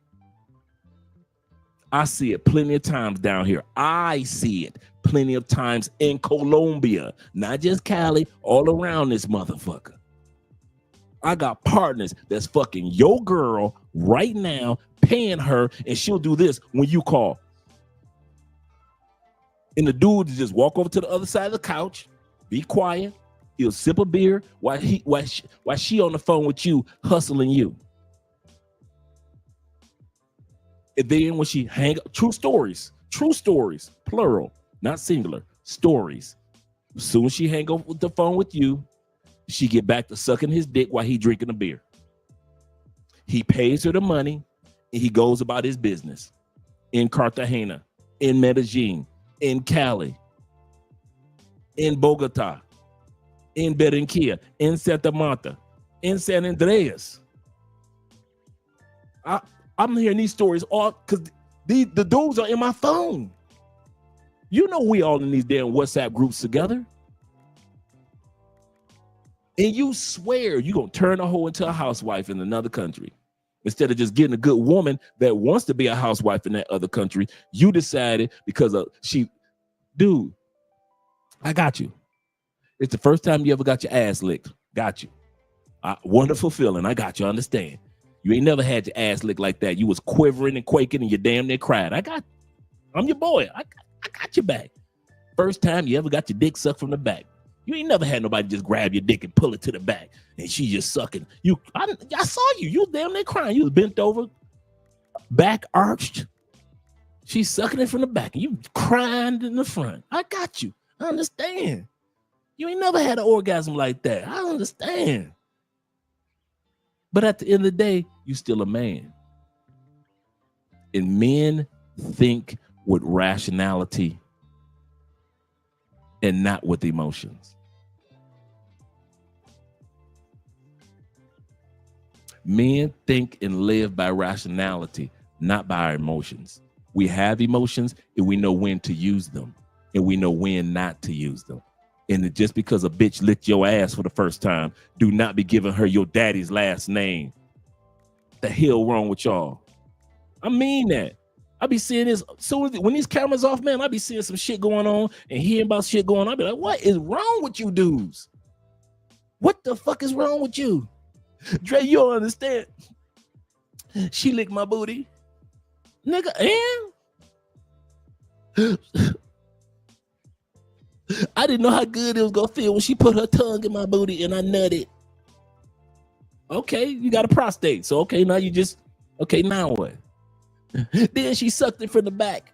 I ain't never had nobody suck it from the back. I didn't even know you could get it sucked from the back like that. You can. Now what, nigga? What? I think I'm in love. I'm gonna change her. I'm gonna change her life. Yeah, for real, no Diddy. I'm gonna change your life. I got money for my military retirement. I'm 100%. I got 100% disability. I got my pension from being a firefighter. And I'm an ex-police officer. All in one. I did all that shit in life. And I got pension money from my paper route when I was 12 years old. I was a good paper boy. I'm gonna change her life. That's the other thing. Y'all love rescuing motherfuckers. What is wrong with y'all? Y'all love coming to other countries thinking y'all can rescue a motherfucker. They be happy as can be. Okay. What was she eating before you came to this country? Food? Okay. Did she get that fat ass before you came to Brazil, or did she always have that fat ass? So she had that fat ass before you came to Brazil. Why are you acting like you fed her and all of a sudden she got a fat ass? So she wasn't starving, in other words, huh? So she was already samba dancing and shit already, huh? So she could already samba dance. And that ass just a shaking long before you got off the goddamn plane, huh? So she wasn't starving. What about her daughter that her little 3-year-old? You met a little 3-year-old daughter? Well, did the little girl look like she was on the goddamn Sally Struthers commercial? For the price of a cup of coffee, you could feed LaWanda and her little 3-year-old daughter for the price of a cup of coffee. She didn't look like that, did she? So her daughter didn't look like she was starving. Looked like they was eating good. So the mama got big titties. So the titties wasn't sunk in. So the mama got big titties in Brazil, right? She got she got the small waist. Looked like she been to the gym. Okay, so she can afford a gym membership. Oh, and she got a fat samba ass like Brazilian women. And she got the nice calves. Oh, so she really be in the gym.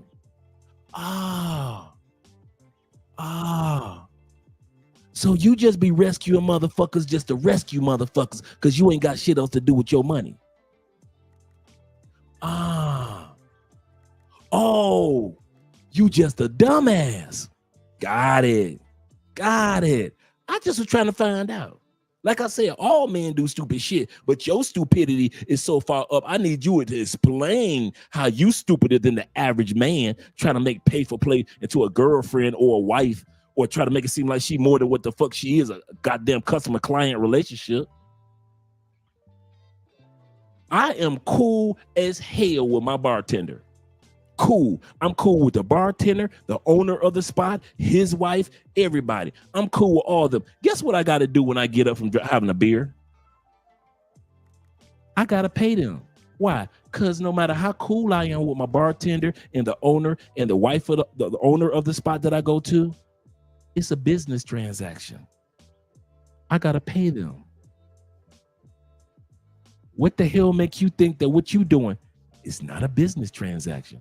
Because that bitch smiled and she laid her head on your shoulder when she was staying in your Airbnb overnight. I don't know why y'all got bitches in your Airbnb overnight. You already just fucked the bitch. Get the fuck out. I don't know why y'all don't know how to. Y'all kicking out bitch skills are not good, man. I will get the fuck out of here. You ain't gonna sleep in my mattress. You about to take your ass back home up in that damn barrio, up in that favela.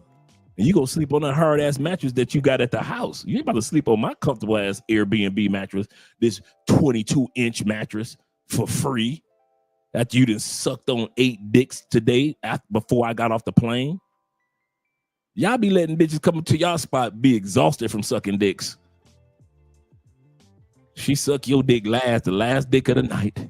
Let me go and suck it so I can get some sleep. She be on the other side of the bed, snoring her ass off. Breath be smelling like every other dick but yours. You be like, baby, wake up. Why? Go brush your teeth. Shit. Her breath be so bad, you be like, what is that motherfucking smell? My dick does not smell like, it don't smell like that. It doesn't smell like your dick, does it? It smell like the other 9 dicks she sucked today. No, why y'all want to act like this is not a transaction? And I understand, like I said, I know when these cameras go off, y'all gonna still fuck what Andre talking about. Hey Maria. Yeah, I was watching my boy on YouTube. Como está?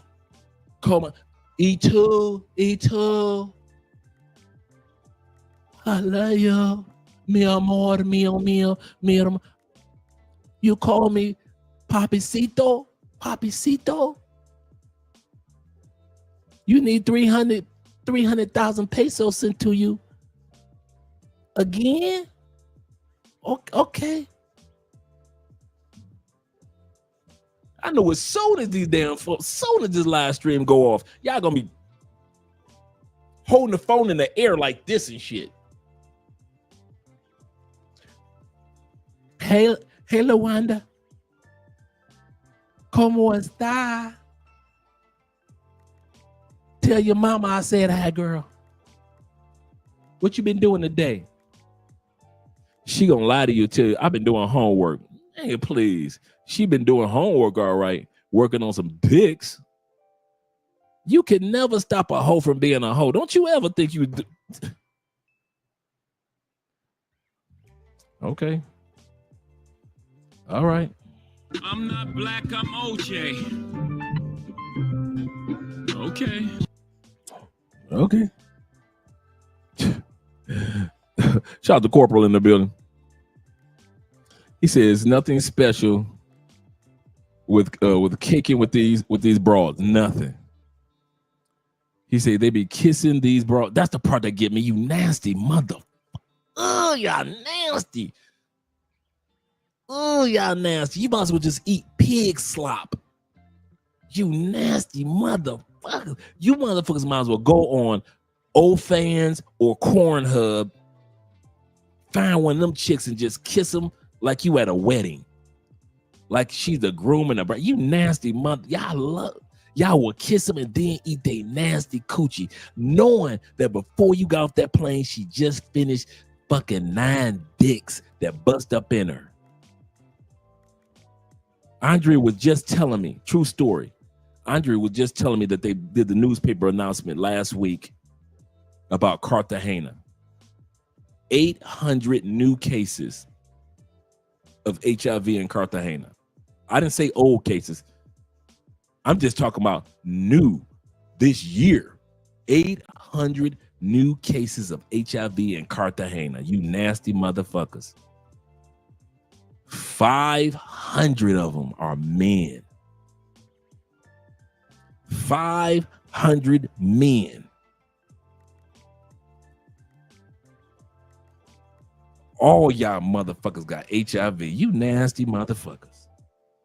You not the ladies. There's 300 ladies. This bad enough. In a small ass city, Cartagena. And you still sucking that pussy and fucking that pussy. Y'all some nasty mother. Y'all will fuck. I believe when women say this now.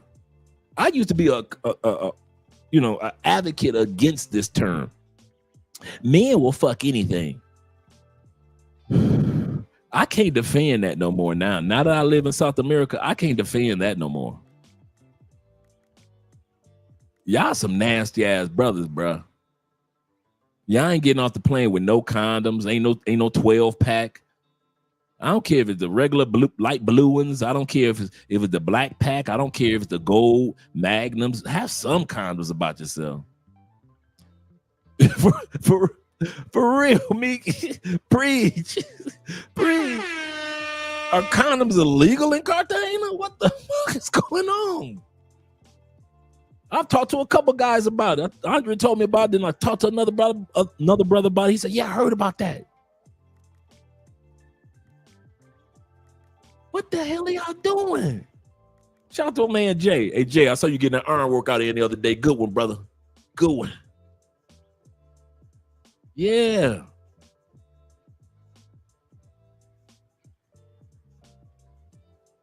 I can't believe y'all dudes, man. Y'all out there going. If it's like that in Cartagena, I know it's bad in Medellin. And if it's bad in Medellin, I know it's bad in Thailand. And if I know it's bad in Thailand, I know it's parts of Africa that you nasty motherfuckers got you spreading HIV down in that motherfucker. And they already got enough issues down there. And if it's bad there, I know it's fucking bad in DR. That's the reason why I did not get into the play for pay world. I didn't want to deal with you nasty. I didn't want to fuck behind you nasty motherfuckers. It wasn't, for me, it wasn't even halfway about the women. Oh, they're women of the night. No, it wasn't about that shit. It was about, I knew that you nasty motherfuckers was fucking them. At least in a brothel, like I said, in Colombia by law, brothels, the women have to have their bodies checked every 6 months for HIV and every other disease. I'll say that again. In brothels, A, they always have condoms. B, a lot of the women ain't gonna let you fuck them without a condom. C, in brothels, they have to have their body checked every 6 months. That's by the policies of here in Colombia. So them HIV bitches, they can't work in brothels. That's why they on the streets. That's why I be telling y'all dudes, you better take your ass up in a brothel. But I like to get my pussy raw. And that's why your ass got HIV. Y'all dudes nasty. Oh, y'all niggas nasty, bro. I swear, I love y'all, bro. But some of y'all, that shit is gross. Think about it. 5, 6 niggas been busting up in that same pussy, and you want to stick your tongue in it? Nigga, you LGBTQ for real. Fuck a Diddy. Yeah, you been doing Diddy shit before Diddy got caught. Don't criticize Diddy if you and Cartagena doing that shit. You and and some of y'all got this. How nasty some of you motherfuckers are. Y'all's. I just told you that they got 800 new cases this year of HIV, and some of y'all still got plans on flying to Cartagena in the next 2 weeks to fuck bitches. That's how nasty you motherfuckers are. Y'all know these cameras gonna go off, and you still gonna book that goddamn Spirit flight before Spirit is gone. God damn it, I'm going to Cartagena. Fuck what Andre talking about. I am going to motherfucking Cartagena. Going to Cartagena.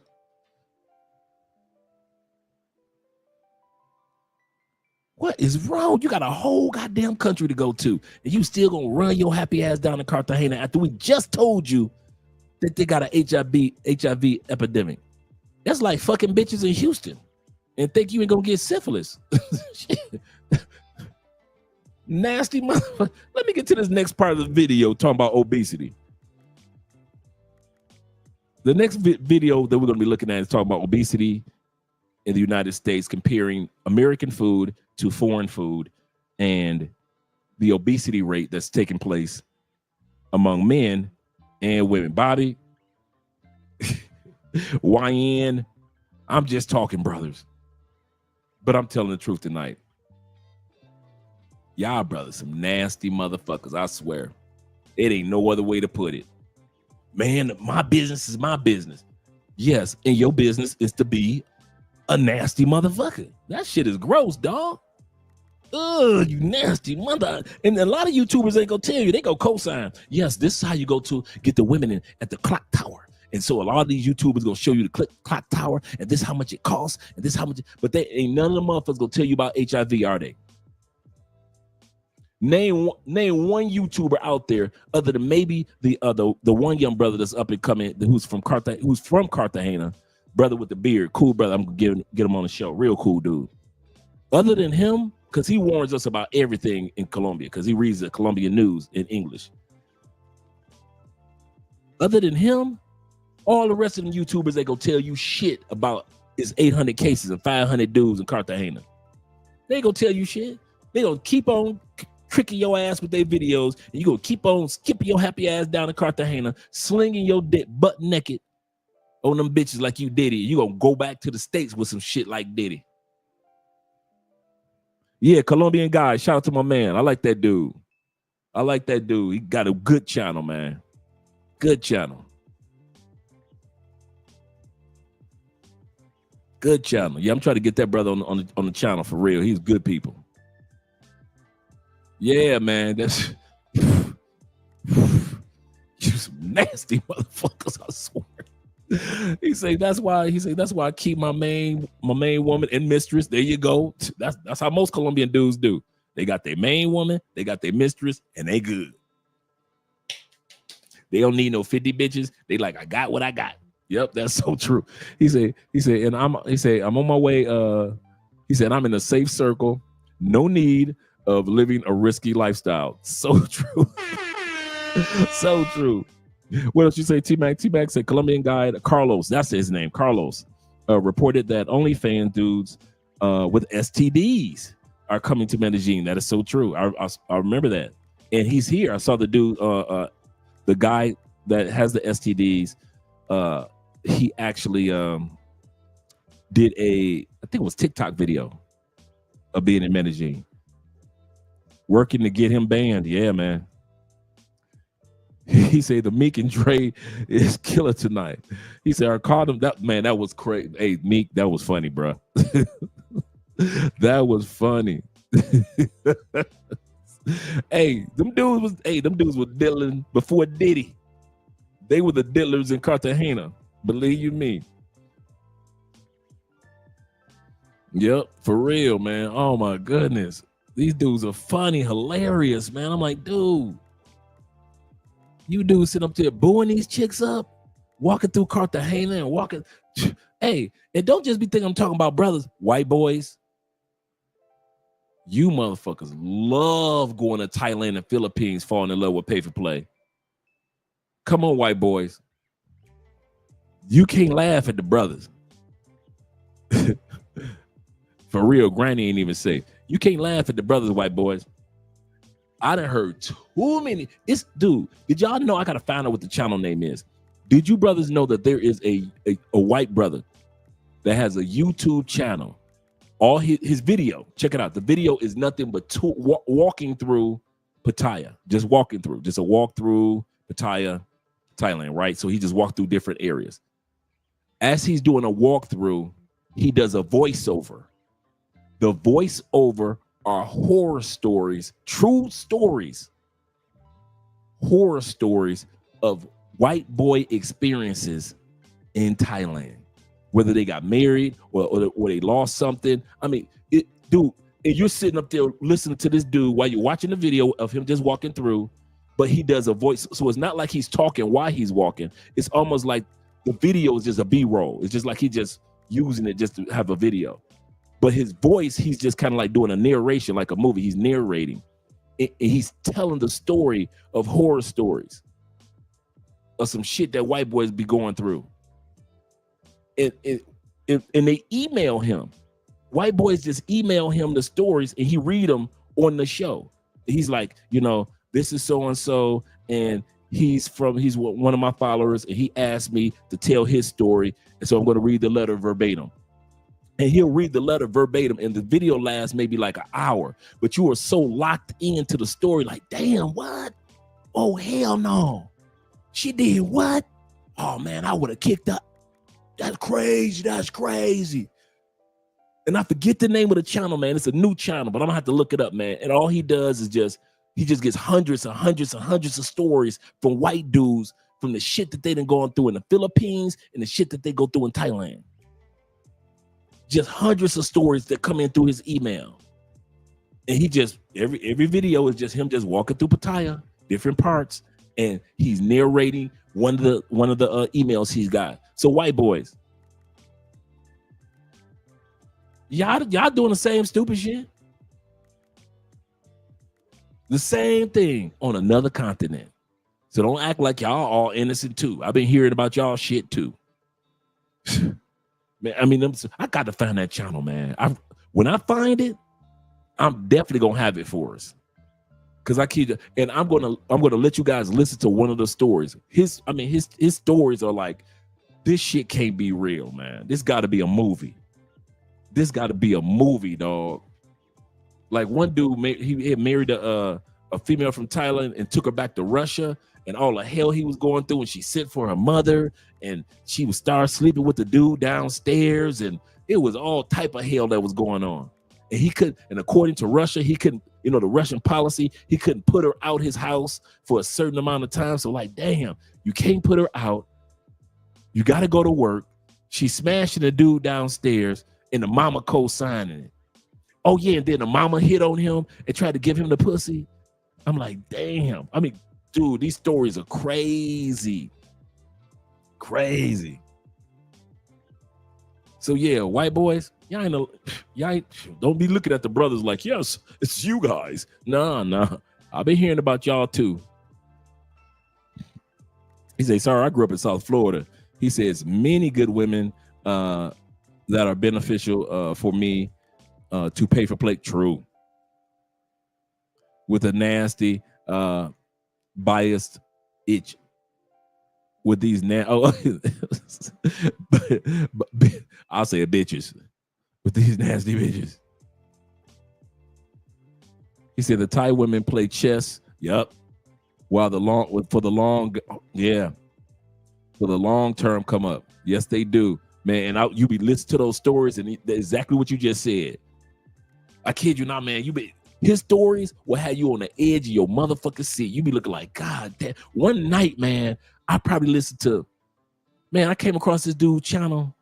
I probably listened to like 4 stories. Man, it was like 6:30 in the morning by the time I got done with some damn stories. They were so good. I was like, damn, that's crazy. Thailand bounces the channel. Let me write that down, man.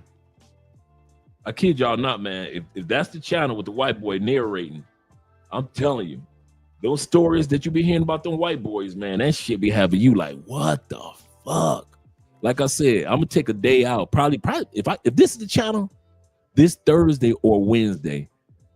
I think no, it'll probably be Thursday because me and my man Top Gun and probably get a couple other brothers. We're gonna go see Gladiator at the theater. So yeah, man. Yeah, man.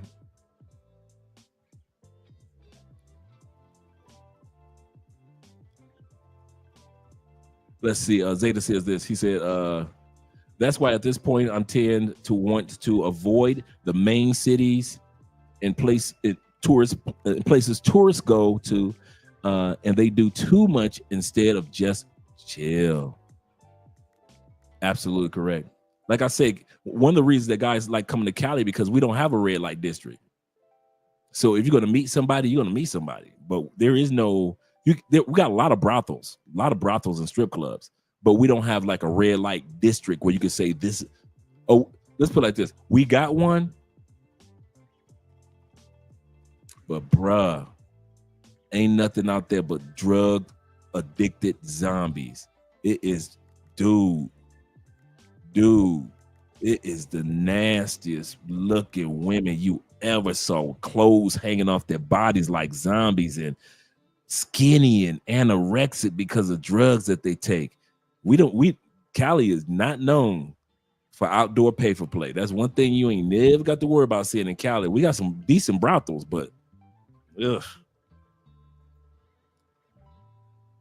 He said, Dre, you speaking facts. He said the HIV and AIDS rate has gone up in both the Philippines and Thailand also. Yeah.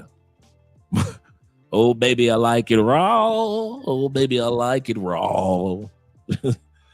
He say some of these old white dudes married these Thai women, took her to court and demanded DNA because he said that his kids looks like her cousin. None of them kids were his. I could see that.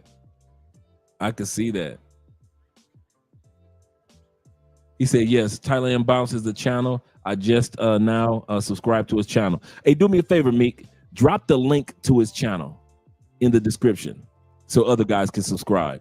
I'm telling y'all, bro. I'm hooking y'all, bro.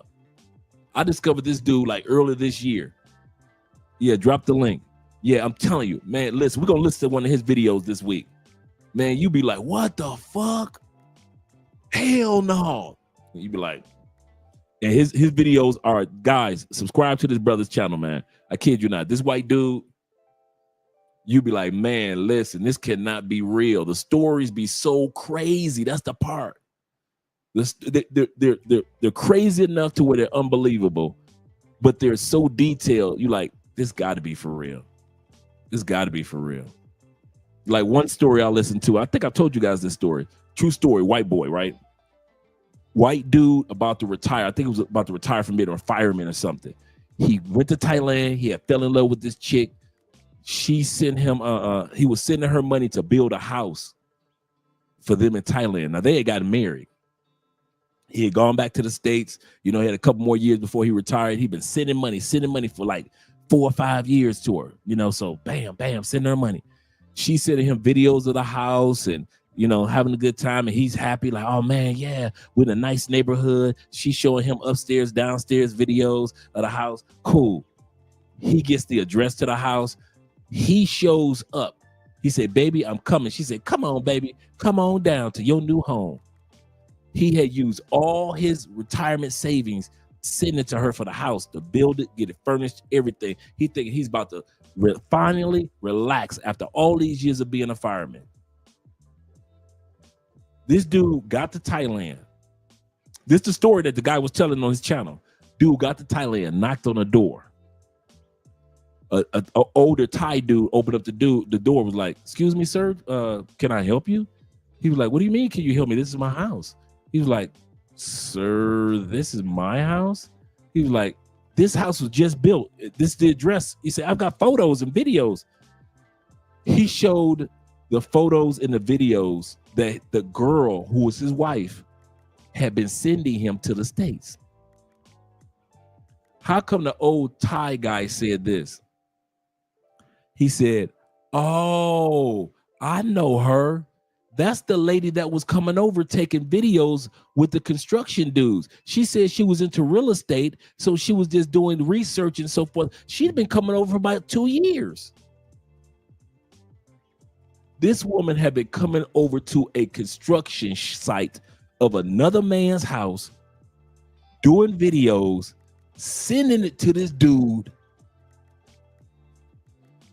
in the States. Dude in the States thinking this house is built for him. No, this is another man with another family's house. This woman, money gone, wife gone, life gone. Gone. I'm telling y'all, when y'all listen to that dude channel, you be looking like, you see how you guys were listening to me when I just told the story? Man, shit, he more detailed.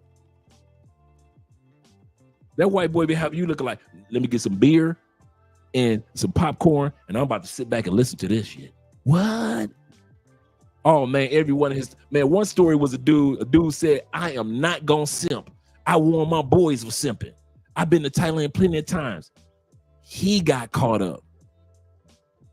And he ended up simping for a year for a chick. I ain't gonna give y'all the details, but man, I'm telling you, yeah, he's a British guy. Yeah, yep, that's him. That's him, bruh. I'm telling y'all, man, that channel, you just go through them stories like, before you know it, you done listen to like 4 or 5 videos, man, in like 3 hours. Because his videos, man, be so detailed, and you be looking like, get the fuck out of here. This could not be real. I don't even know how many subscribers he got. Man, if it was up to me, he'd be way over 100,000. Shout out to C's being in the building. He said he should have had got an $8 massage instead. Preach. Preach. And these dudes be helping out, not knowing that he be helping out the whole family. True. I can't believe that. When my man came and knocked on the door, and another dude came to the door, he was like, "Oh, this is my house." He was like, "Excuse me, sir, this is our home." He said, "My wife," blah, blah, blah. They said, "Man, we recognize her. That's the lady that was coming down taking videos while we doing the construction." Like, damn. Y'all better watch y'all asses out there, man. Y'all better watch yourself. Shout out to Mike. So Mike said this. He said, and the family be like, the family be thankful so much. Your money really helped this family out, came together, all because they thank you. Yeah, bruh. I got a partner down here, same shit.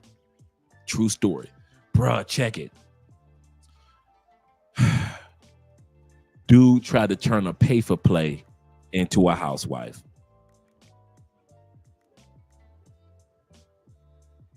In Cartagena. Tried to turn a pay-for-play into a housewife. He was sending her money every month. Met the family. He threw a party for the family. Not even realizing everybody in on the scam except for the older sister. Everybody scammed him. Mom, dad, the younger sister, and the chick that he was with. Everybody just happy that he's sending that money. He's sending $300 a week. $1,200 a month. As long as he told me, as long as she wasn't selling that coochie, Dre, I believed her. Fast forward, not even 3 months later. Guess what she did with that money? She flew to Spain, because Colombians don't need a visa to get into Spain. She flew to Spain and started selling pussy in Spain. The sister sent him videos and pictures, and he sent the videos and pictures to me. Dre, what am I supposed to do? Dude, he was hurt. He was hurt. And I was like, brother, learn from this lesson. Don't do that again. We all know you cannot turn a pay-for-play into a housewife. But Dre, her mom and dad, dude, mom and dad was in on the proceeds. You sending proceeds to the family? I said, you know how many dudes she got like you? She probably had at least 3-4 of her customers telling her the same shit. I say, I bet you she was getting about $2,000 a month out of you dudes before she left. I say, man, y'all brothers doing too much.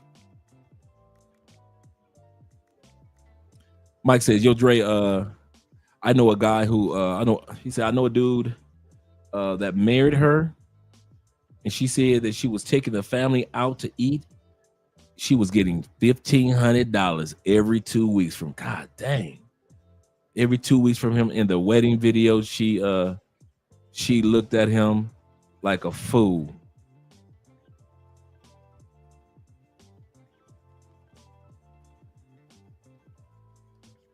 And he was smiling about it like it was all good, and pays her rent too.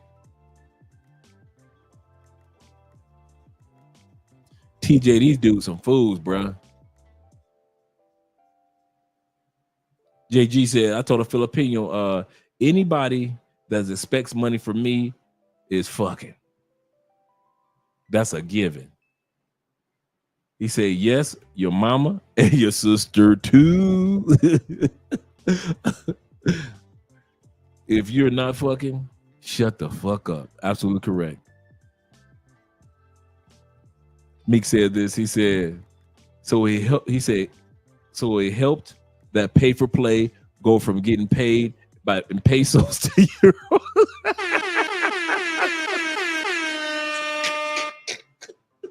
Y'all some dumbasses, I swear. Oh shit, that was funny. That was funny. This is a serious family show. This is a serious family show. But it was true. It was true. Oh man. Oh. Stone me if you must, but point out where I lie. Stone me if you must, but point out where I lie. Ah, God dang, that was funny. Oh, you guys bringing it tonight. Y'all bringing the jokes tonight. Y'all bringing the jokes. Y'all open up. Y'all going in the back of the crate with these jokes. Y'all going to the back of the crate. Oh shit. He said, yep, the proceeds come with dick attached. Absolutely correct. For real. I ain't mad at you, brothers. Let's go on to the next group of videos real quick.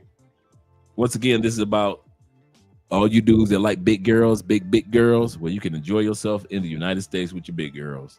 The average weight of American women, 170 pounds. Just in 1990, the average weight of American women was 150 pounds. In 1980, the average weight was 144 pounds. 6 out of every 10 Americans have a chronic illness. 4 out of every 10 have 2 or more chronic illnesses. 70% of Americans are overweight or obese. Almost half of Americans are obese. When we talk about body positivity, there's just no way to underplay how much harm it has on our society. You're talking about a serious public health crisis in the United States, where most people are extremely unhealthy. Instead of actually trying to do something about it, the conventional medical system is pushing pharmaceuticals down people's throats just because they are incentivized to do so. And then you have all these public health organizations that are offering really no solutions. You have all these mainstream machines that arguably control all of American culture, like Hollywood, social media, peddling this narrative of body positivity, health at every size. The average American woman is 170 pounds. That's objectively overweight. I mean, let's be honest. We now celebrate morbid obesity as some kind of body positive thing, and it is complete nonsense. So actually, on that point again, there's a bit of truth in and that. This is the problem. How have we come to celebrate morbid obesity as body positive? Well, it's nonsense. That's true. In the United States, there's so many people overweight that you are told to celebrate it. We're not talking about morbidly obese. I was actually watching your podcast earlier, and you spoke to someone who was, I would say, probably a size 12, and you called her fat, obese, and a divorcee. She was fat, obese, and a divorcee. wasn't. I mean, like, I don't know what to say. This is the thing, women, we don't want to live in reality. We don't want to say things that are true. Was she fat? Yes. Was she a divorcee? Yes. These things are just objective facts.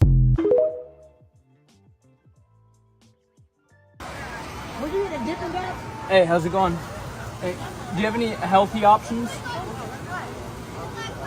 No? Nothing? No, just like protein or anything without sugar or red 40? No? Nothing, guys. When I see non-Americans talk about how they're so much skinnier than Americans, it rubs me the wrong way sometimes because, for example, Europeans, they'll be like, oh, it's our culture, we walk around more and we eat smaller portions. And the implication is that Americans are just intrinsically greedier and we have less self-control, when in reality, the stark differences in obesity rates are a result of policy choices. Obesity is shaped by two things: the increased availability and consumption of high-calorie, ultra-processed food, and the lack of physical exercise. In the 70s, economic incentives and government policies led to the increase in the import of high fructose corn syrup and palm oil, which led to the increase of ultra-processed food, which is really calorie dense. Additionally, America is very car-centric as opposed to biking, public transit, walking. Our urban infrastructure was built exclusively around cars. That's due to lobbying from the automobile industry and the oil and gas industry. So basically, she giving y'all an excuse as Americans, or giving us an excuse as Americans for why we have put on weight.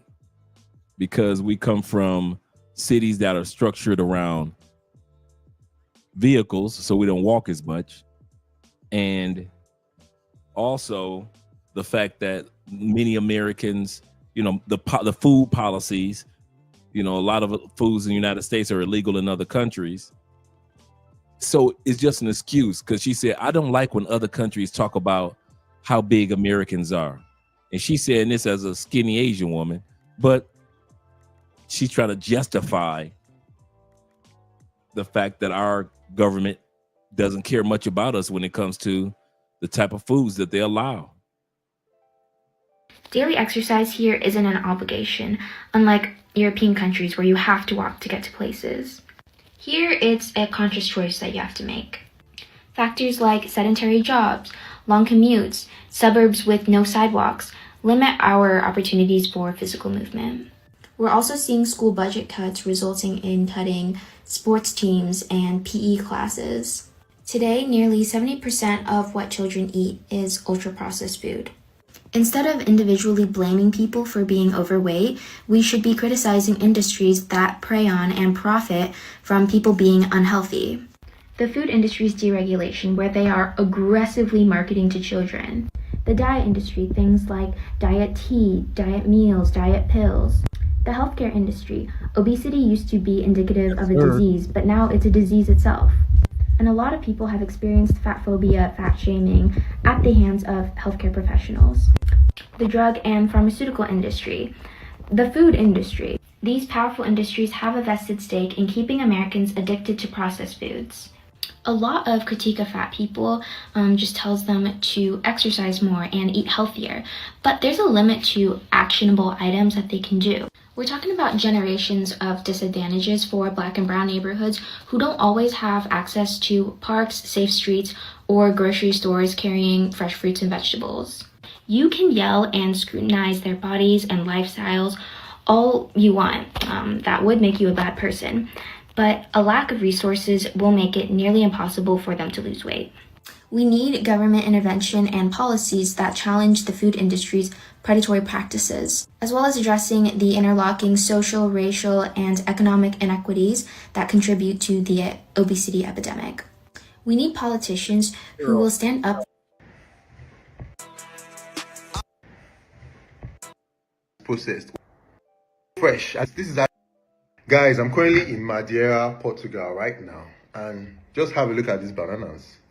While I was in New York, I bought bananas and I bought fruits. And when I was eating the banana, it was tasting like stone. It wasn't even tasting like real fruit. But look at these fruits. It's just like, they are so fresh. This is actually what you call an actual fruit. I don't know what they put inside, but I think most of the food in America is processed.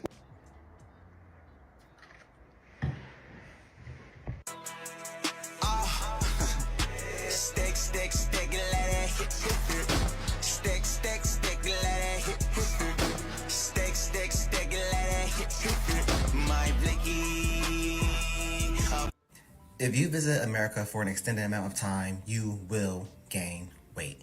Yep. I try to visit home at least once every 12 to 18 months.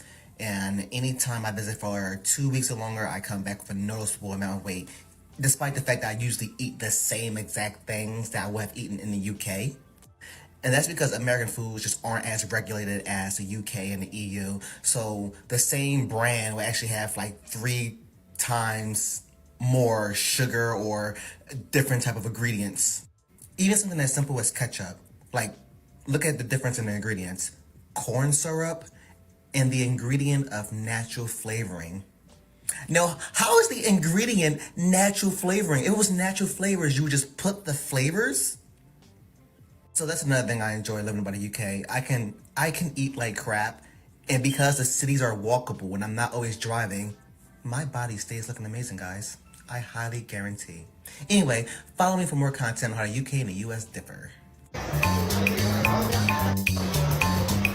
Now, this is a British girl who's come to America. Look at how she eating. Look at how she look. Big bag, big bag, big bag, big bag. Yeah, my bag is loaded up with snacks and different foods. Squeeze into this tiny shirt, my big bag has no room. Big bag, big bag, big bag, big bag, big bag, big bag, big bag, big bag, big bag, big bag, big bag, big bag. Might just eat a Big Mac, might just order DoorDash. Big. I just bought this box of Fruit Loops from a grocery store here in Norway, and either everything in Norway is truly healthier or everything in America is truly poison, because these are trash. Oh my gosh. Like, they taste straight like cardboard. I don't understand. And it says no artificial colors, no artificial flavors. And they're not lying either, because look at these. Look at this. They're like pastels. This is straight like cardboard. I don't, ooh. Okay, hold on, look. Look at the ingredients, right? The ingredients, hold on. I'm gonna get a pen. The list of ingredients is just from here to here. That's See that? it. This is all just the different languages it's in. But this right here is that's all the ingredients. If this was the American Fruit Loops, this whole thing would be the ingredients. In America, this red Fruit Loop would be the same color as the box. Like, straight up, it would be the same color. It would be bright. And it's so crazy how we're so used to the poisons in the foods that when we taste natural foods, they don't taste regular. Hey, T-Mac, how many times have you heard a guy come down to Medellin saying, I like Colombia, but I don't like the food? I've heard EMB. How many times have you heard that? I like Colombia, but I don't like the food. A lot of guys, Colombia was their first or second time, even DR was their first or second time outside of the country. T-Mac says all the time. You know why? Because they're not used to real vegetables, real fruit, real fish, real desserts that doesn't have to be with tons of sugar, real food. And so when we finally eat real food in other countries, we don't recognize. We think something wrong with them. What is wrong with them? This is not cereal. What is wrong with them? This is too bland. This is what I hear about Medellin. It's too bland. It doesn't have enough seasoning. It's not supposed to have all that season. It's not, unless you got some fried fish, it ain't supposed to be all that seasoning. You ever notice that in Colombia, there aren't that many barbecue spots that put barbecue sauce? Why? Because they don't have to use barbecue sauce to hide the fact that this is an unhealthy food. See, we use barbecue sauce initially and heavy seasonings to hide the taste of unhealthy foods, even though it was cooked. So we season our food heavily because it's unhealthy. And then when we get to other countries that it's not, they don't need all that seasoning, we are just flabbergasted at the fact that they don't use a bunch of seasoning, a bunch of salt, a bunch of syrup, a corn syrup, and a bunch of sugar. We are wondering what is wrong with these countries. You don't have a bunch of syrup, sugar. You're not using a bunch of corn syrup. What is wrong with you? We need more salt, and we definitely need a lot more seasoning. And not realizing we're the ones that are wrong, not them. Say the food in DR and everywhere else, food in DR and everywhere else, your body feels different. Correct. He says, my French neighbor from college would always complain about how the food tastes here in the United States. He would taste the chicken. He said the chicken was, somebody on one of the videos said that. I think it was a sister. I forgot where she was from. And she said, I cannot eat this chicken in the United States. This is not chicken.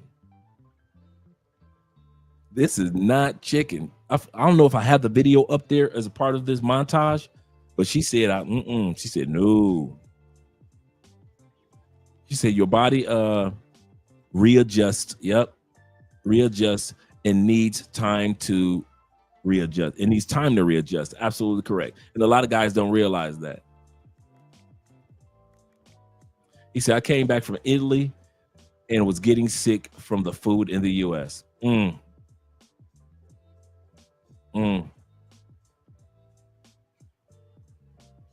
He said, I enjoy the food in Colombia and the food around the world. This American food is for the birds, literally. Let the birds eat it. EMB says this. He said, pasta in Italy doesn't make you feel bloated. You are so correct. And sluggish, even if you ate it, even if you ate a lot of it, that's the same thing here in Colombia. I had some pasta today. Didn't have me all, oh, I'm sleepy. No, I didn't have the itis at all. He said, let's not forget their milk and juices or juice don't be in plastic containers too. Yep, they be in plastic bags. And do you know Colombian milk seems like it lasts forever? When you get real cow milk, it lasts forever. He said these Peruvian women were saying that they taste a difference in our chicken. Absolutely correct. And he also said, EMB says this, he said Spain did the same thing when I was there for 3 weeks. He said I came back to Canada and gained 4 to 5 kilos within a week. Dang. Woo. I'm glad I wasn't in the States for a week. I was there only 4 days. Let's head back to the video. Like radioactive. I just think it's really interesting eating American products in Norway because it shows that these brands, they know how to make things that aren't poisonous and they just choose not to in America. That's the funny part. These are American companies that are selling poison to Americans, but shipping the healthy versions from their factories to other countries. And other countries, Norway, Europe, EU, Schengen, whatever, they be putting their foot down like, no. You're not about to poison our citizens. And okay, the more I eat it, it might not be trash. It's just different than what I've had my whole life, which is not a bad thing. It's just so different. is this what cereal is supposed to taste like? And we in America, we just don't know. Wow. One of the things I love about food in Africa is that you don't have to pay a premium to not have chemicals in your food. So when you come to America, you might see prices like this, $3.19 for a gallon of whole milk. That sounds good, but that's the nasty stuff that's full of hormones and just, I wouldn't drink it. If you want to have stuff that's actually organic, you have to pay $12 a gallon to get the stuff that doesn't have hormones. So you're paying 4 times as much just to have healthy milk. Go figure. Anyway, that's why I love African food so much more.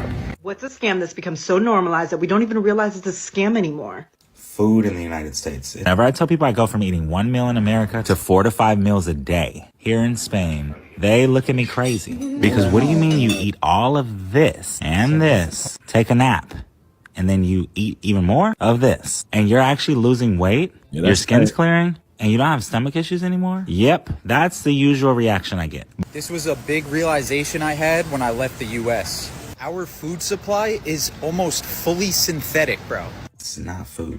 Where should we start? One of the major differences I've seen whenever I leave the country is tradition. Eating in America is kind of related to stress and a lack of boundary. Here in Europe, it isn't uncommon to sit down and eat for 3.5 hours. It's an experience you're supposed to enjoy and share with your family. Versus in America, I can't even tell you how many drive-thrus I've been through during a normal weekday just trying to keep up. In Spain, there's 4 meals a day. In Germany, there are 3 meals a day. In America, it isn't uncommon to eat once. This is a result of eating and drinking in America. I experience inflammation here and then again in my stomach. Okay, I've been back here in Madrid a little over 10 days now. Food is definitely fresher. I've bought all my fruits and vegetables from a guy off the street who grows them on his own and is happy to show us what they look like. In America, I had to become a vegetarian for dietary reasons. Here, I've been loading up the calamari and salmon. 0 gut problems. So as my skin clears, my hair grows, my mental health starts shooting back up, I'm realizing America's been the problem the entire time. You've probably heard the statistic that over 70% of Americans are overweight or obese, but maybe you didn't really realize why that's a statistic or understand the science behind the nutrition of why this is happening. And I want to share that with you. Our appetite on a daily basis has an inkling for 3 different things. They're called macronutrients: proteins, carbs, and fats. And specifically when we start the day, when we start every single day, our body has a large drive and a want for protein. Why would we want that macro more than any other macro? Let me explain. Protein is very satiating. It keeps us fuller for a longer period of time. If we want to sustain ourselves, we're going to be looking for protein. Protein also helps us supply our lean muscle tissue. Lean muscle tissue is the only active tissue that we have on the body. And the more active tissue that we have, the more carbs and fats, etc., that we can burn. But protein is also the highest thermic effect of food. It has that highest thermic effect, which just essentially means the body has to work the hardest to break it down. So it gets really good at breaking down our carbs and fats. Okay, all of that's fantastic, but where does the problem lie in our world? And that is, we do not start with protein. We don't lead our meals with protein. We don't lead our days with protein. We don't lead necessarily with that macronutrient. And what happens is, because we all have this innate ability to want that protein, and if we don't get it, that is where we're going to overconsume carbs and we're going to overconsume fats. Because if we all have a set threshold that we're trying to achieve, and we don't achieve that protein, we're going to try to eat more of other things to try to hit that protein. And we're going to try to eat more of other things over here to try to hit that protein. So this is the vicious cycle that we find ourselves in, is that we all want that protein, but we get very confused in our world with tons of processed junk, tons of processed crap, candy, cookies, pastries, pies, whatever it may be, right? Even cereals, over-processed stuff. That it confuses the body and says, okay, well, you gave me energy, but you didn't give me the energy I was looking for. So I'm still hungry, but I'm hungry for protein. But what those cravings and what those things are going to show up for you as is you want the more chips, you want more cookies, you want more candy, you want those things, or you want high inflammatory seed oils, deep fried things, right? So if you want to break the vicious cycle that is overeating, in your world, in our world, what we need to do is we need to begin with starting to focus on protein. Protein early in the day, protein throughout the day, and A great place to start is 1 gram of protein per your goal body weight. If you aim for that throughout the day, the carb cravings, the fat cravings, the salty, sweet, whatever cravings are going to be drastically less likely because you are satisfying the body's innate want for that protein. So again, that's why we're in the situation that we're in, is because we don't start with protein, we don't lead with protein, and instead we try to fill that void with just the inappropriate fuel sources, therefore raising still that protein threshold and our body again overeating to try to get to where we ideally need to be. This is what I focus on heavily with my clients and with inside our personal training community. In our online coaching community, is that protein first. So if that's something you have questions about, comment down below and I'll reach out to you and we'll talk about it. We'll figure out what your daily protein goal should be and what's a target you should shoot for. But that at the root of it is why we are in the obesity epidemic that we currently are in America and moving towards most of the world. As an American, you don't know you're fat, plus size, whatever you want to call it, until you go to other countries. You do not know that you are fat, or you might think you're a little chunky. You might think you're a medium, but you're actually an extra large until you go to like Asia, Europe, and Africa. Then you'll be like, damn, I'm really an extra large. I thought I was a medium. Because whatever it is, right? Let me show you guys something. All those vitamins y'all putting in our food, we don't want it. You don't know that you're plus size until you travel out the country. Let me show you what I wear. Let me show you guys something. Now, what size do you think is this jersey? Look at this jersey. What size do you think is this jersey? I'm not even gonna mention it. What size do you think this jersey? As an American, you really don't think you're fat. You might think that you're on the heavier side. You might be thinking, you know what I'm saying? But when you come to other countries, more than likely, if you're watching this, you are overweight and you're living paycheck to paycheck. It is sad to say, but over 70% of Americans are overweight and they're living paycheck to paycheck. And if you ask me, this is completely unacceptable. You live in America where information is more readily available than ever before. And only you can change this by actively and urgently making changes in your lifestyle, working towards goals to live a healthier lifestyle and getting out of the rat race of being paycheck and paycheck. The choice is yours. 40% of America is obese, putting almost 1 of every 2 Americans at extreme risk of heart disease, diabetes, high blood pressure, cancer, and death. But I want... Don't let that slide by. See, y'all always look at me crazy when I sit back and say 70% of overweight or obesity. My man is saying half of America is at risk for these diseases. Don't let that slide by. Let's bring that beat back. In your lifestyle, working towards goals to live a healthier lifestyle and getting out of the rat race of being paycheck and paycheck. The choice is yours. 40% of America is obese, putting almost 1 of every 2 Americans at extreme risk of heart disease, diabetes, high blood pressure, cancer, and death. But I wondered, why are Americans getting so fat? So I drove to McAllen, Texas, the fattest city in America, 6 years in a row, to see if I could find any answers. But first, I needed some breakfast. What a burger. What do people usually get for breakfast here? Number 21. Okay. So people usually get this for breakfast. Yeah, it's very popular. 980 calories. Really? Yeah. All right, McDonald's breakfast. Okay, the guy in front of us is a pretty big dude. What did the last guy get? I'll get whatever he got. He got a bacon, egg, and cheese with a hamburger. Thank you. Calories in this meal, it's probably 1,000. Breakfast number 3. Menu's looking fattening. Like the kind of little breakfast. Is that what a lot of people get? Yeah. All right, breakfast for you. After scarfing down a fattening 1,000-calorie plus breakfast an average American might eat on their way to work, I wondered if the local restaurants here were any healthier. I'm sure you guys have seen the picture in the 1970s of America at the beach, and you look at all the people and you're like, you don't see anybody overweight. You just see like normal thin people, literally like everybody looks normal. I think the comparison is like no tattoos, no one's wearing sunscreen, everyone's thin, everyone looks healthy, totally different than if you go to Florida in, 2023. But this is how I feel about Italy.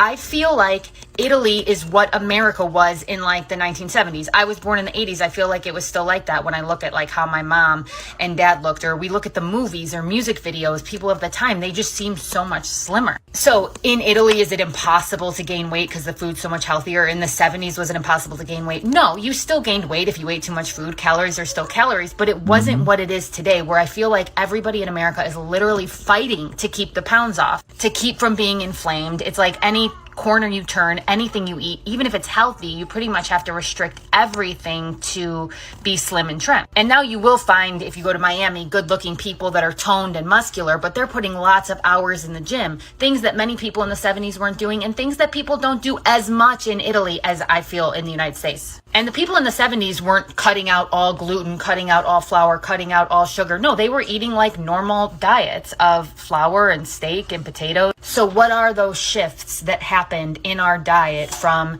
the 80s to the early 2000s? I mean, glyphosate is one of them, but there's probably a lot of chemicals and things that have been added into our diet to make it basically impossible to be healthy in the United States. Not impossible, but it's a full-time job. Because when I was born, 5% of Americans were obese. Now it's 42%. So an eightfold increase, over 800% increase in obesity since I was born is not due to some massive genetic mutation. It's just not. And they looked at all the genes that might potentially impact your hunger, weight, metabolism, obesity risk.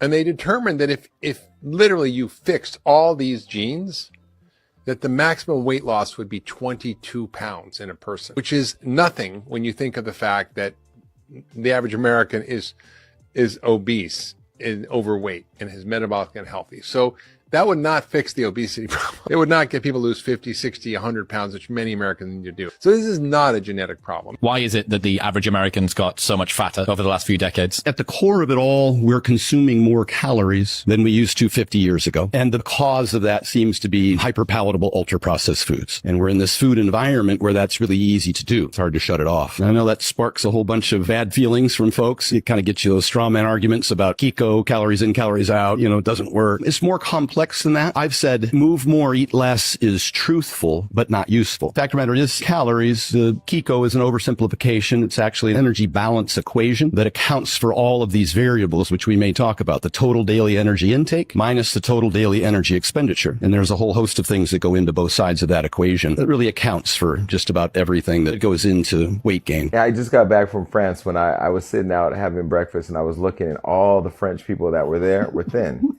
But all the Americans that were there visiting were fat. Right. And me and my friend were sitting there going, damn, this should be some kind of experiment, like a documentary, really, where you travel around and you look at the folks, and even like all my friends that I know from Africa that look phenomenal, because they're physically exercising, but they're also eating natural stuff from their country. So does America just want us to be fat and dependent on do they want us to be medicine? Fat, or do they want us to be sick? Right. Because when you see fatness, you see sickness.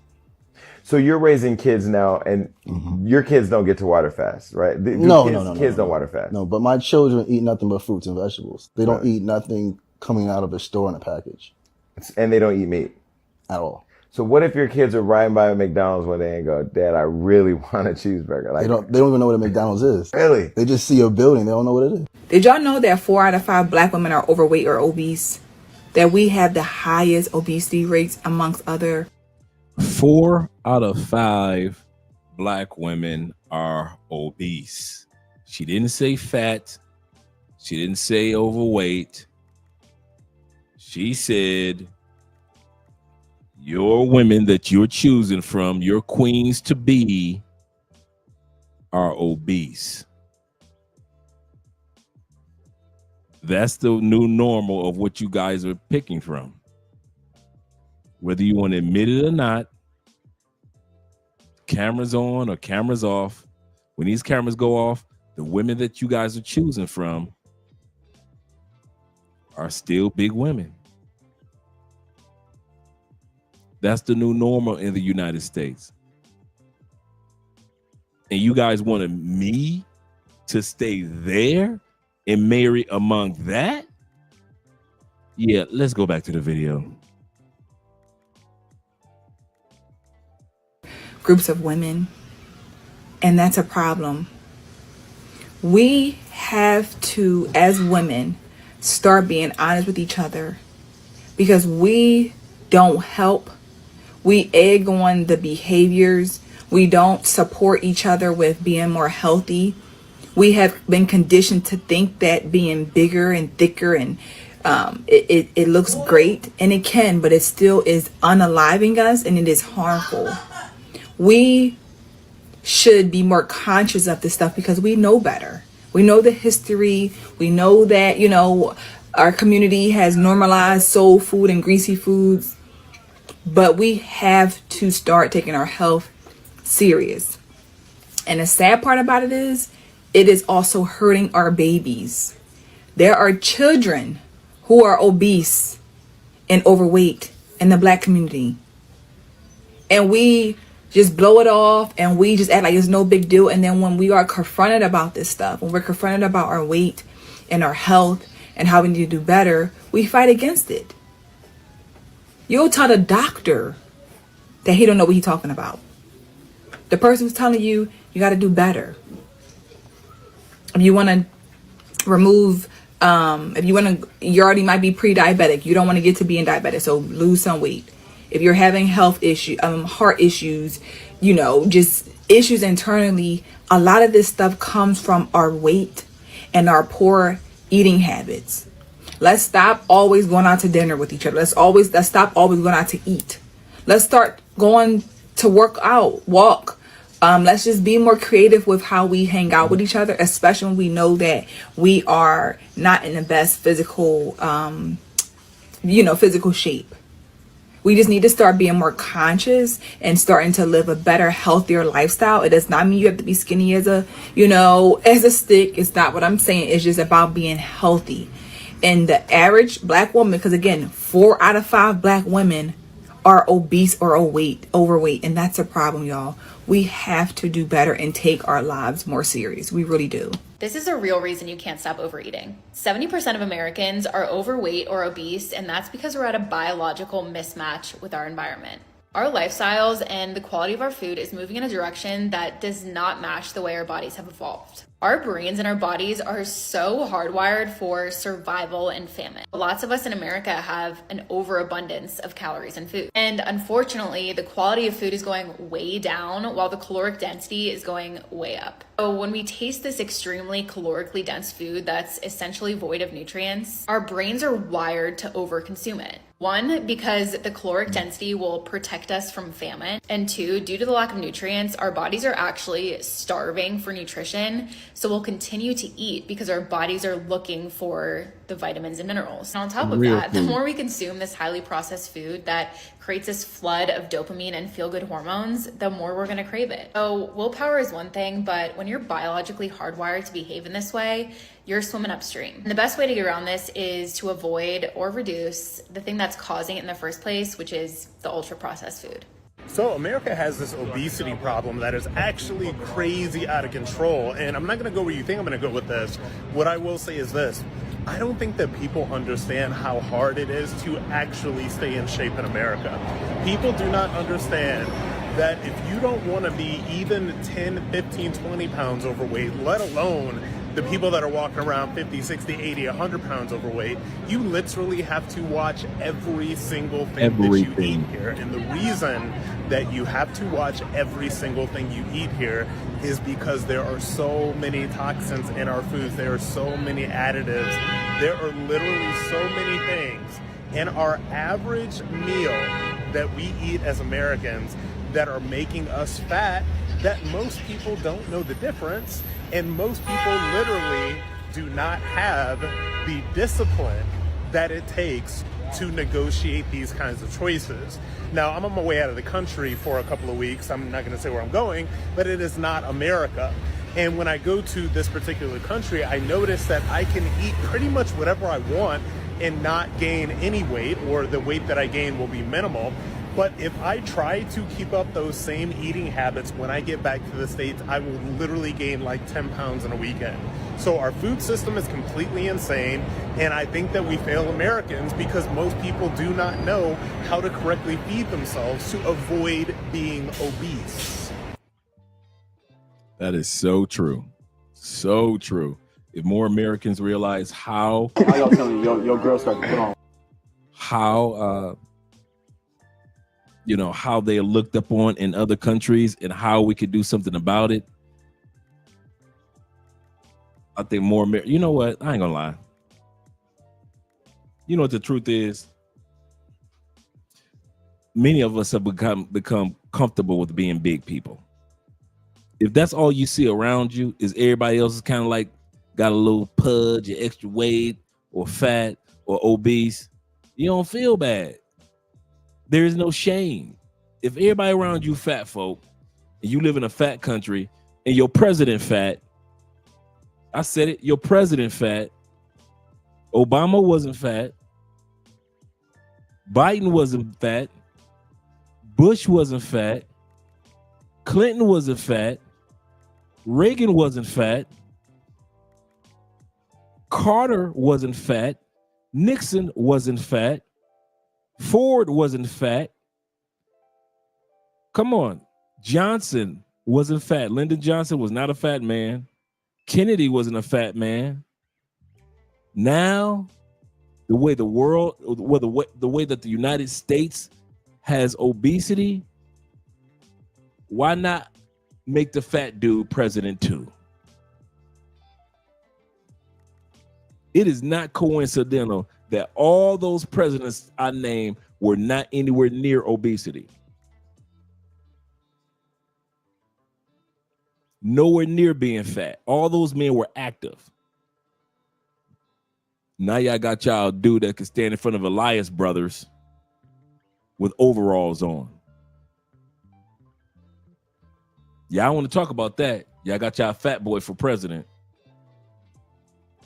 Ain't nobody saying that. Fellas, we got to get together.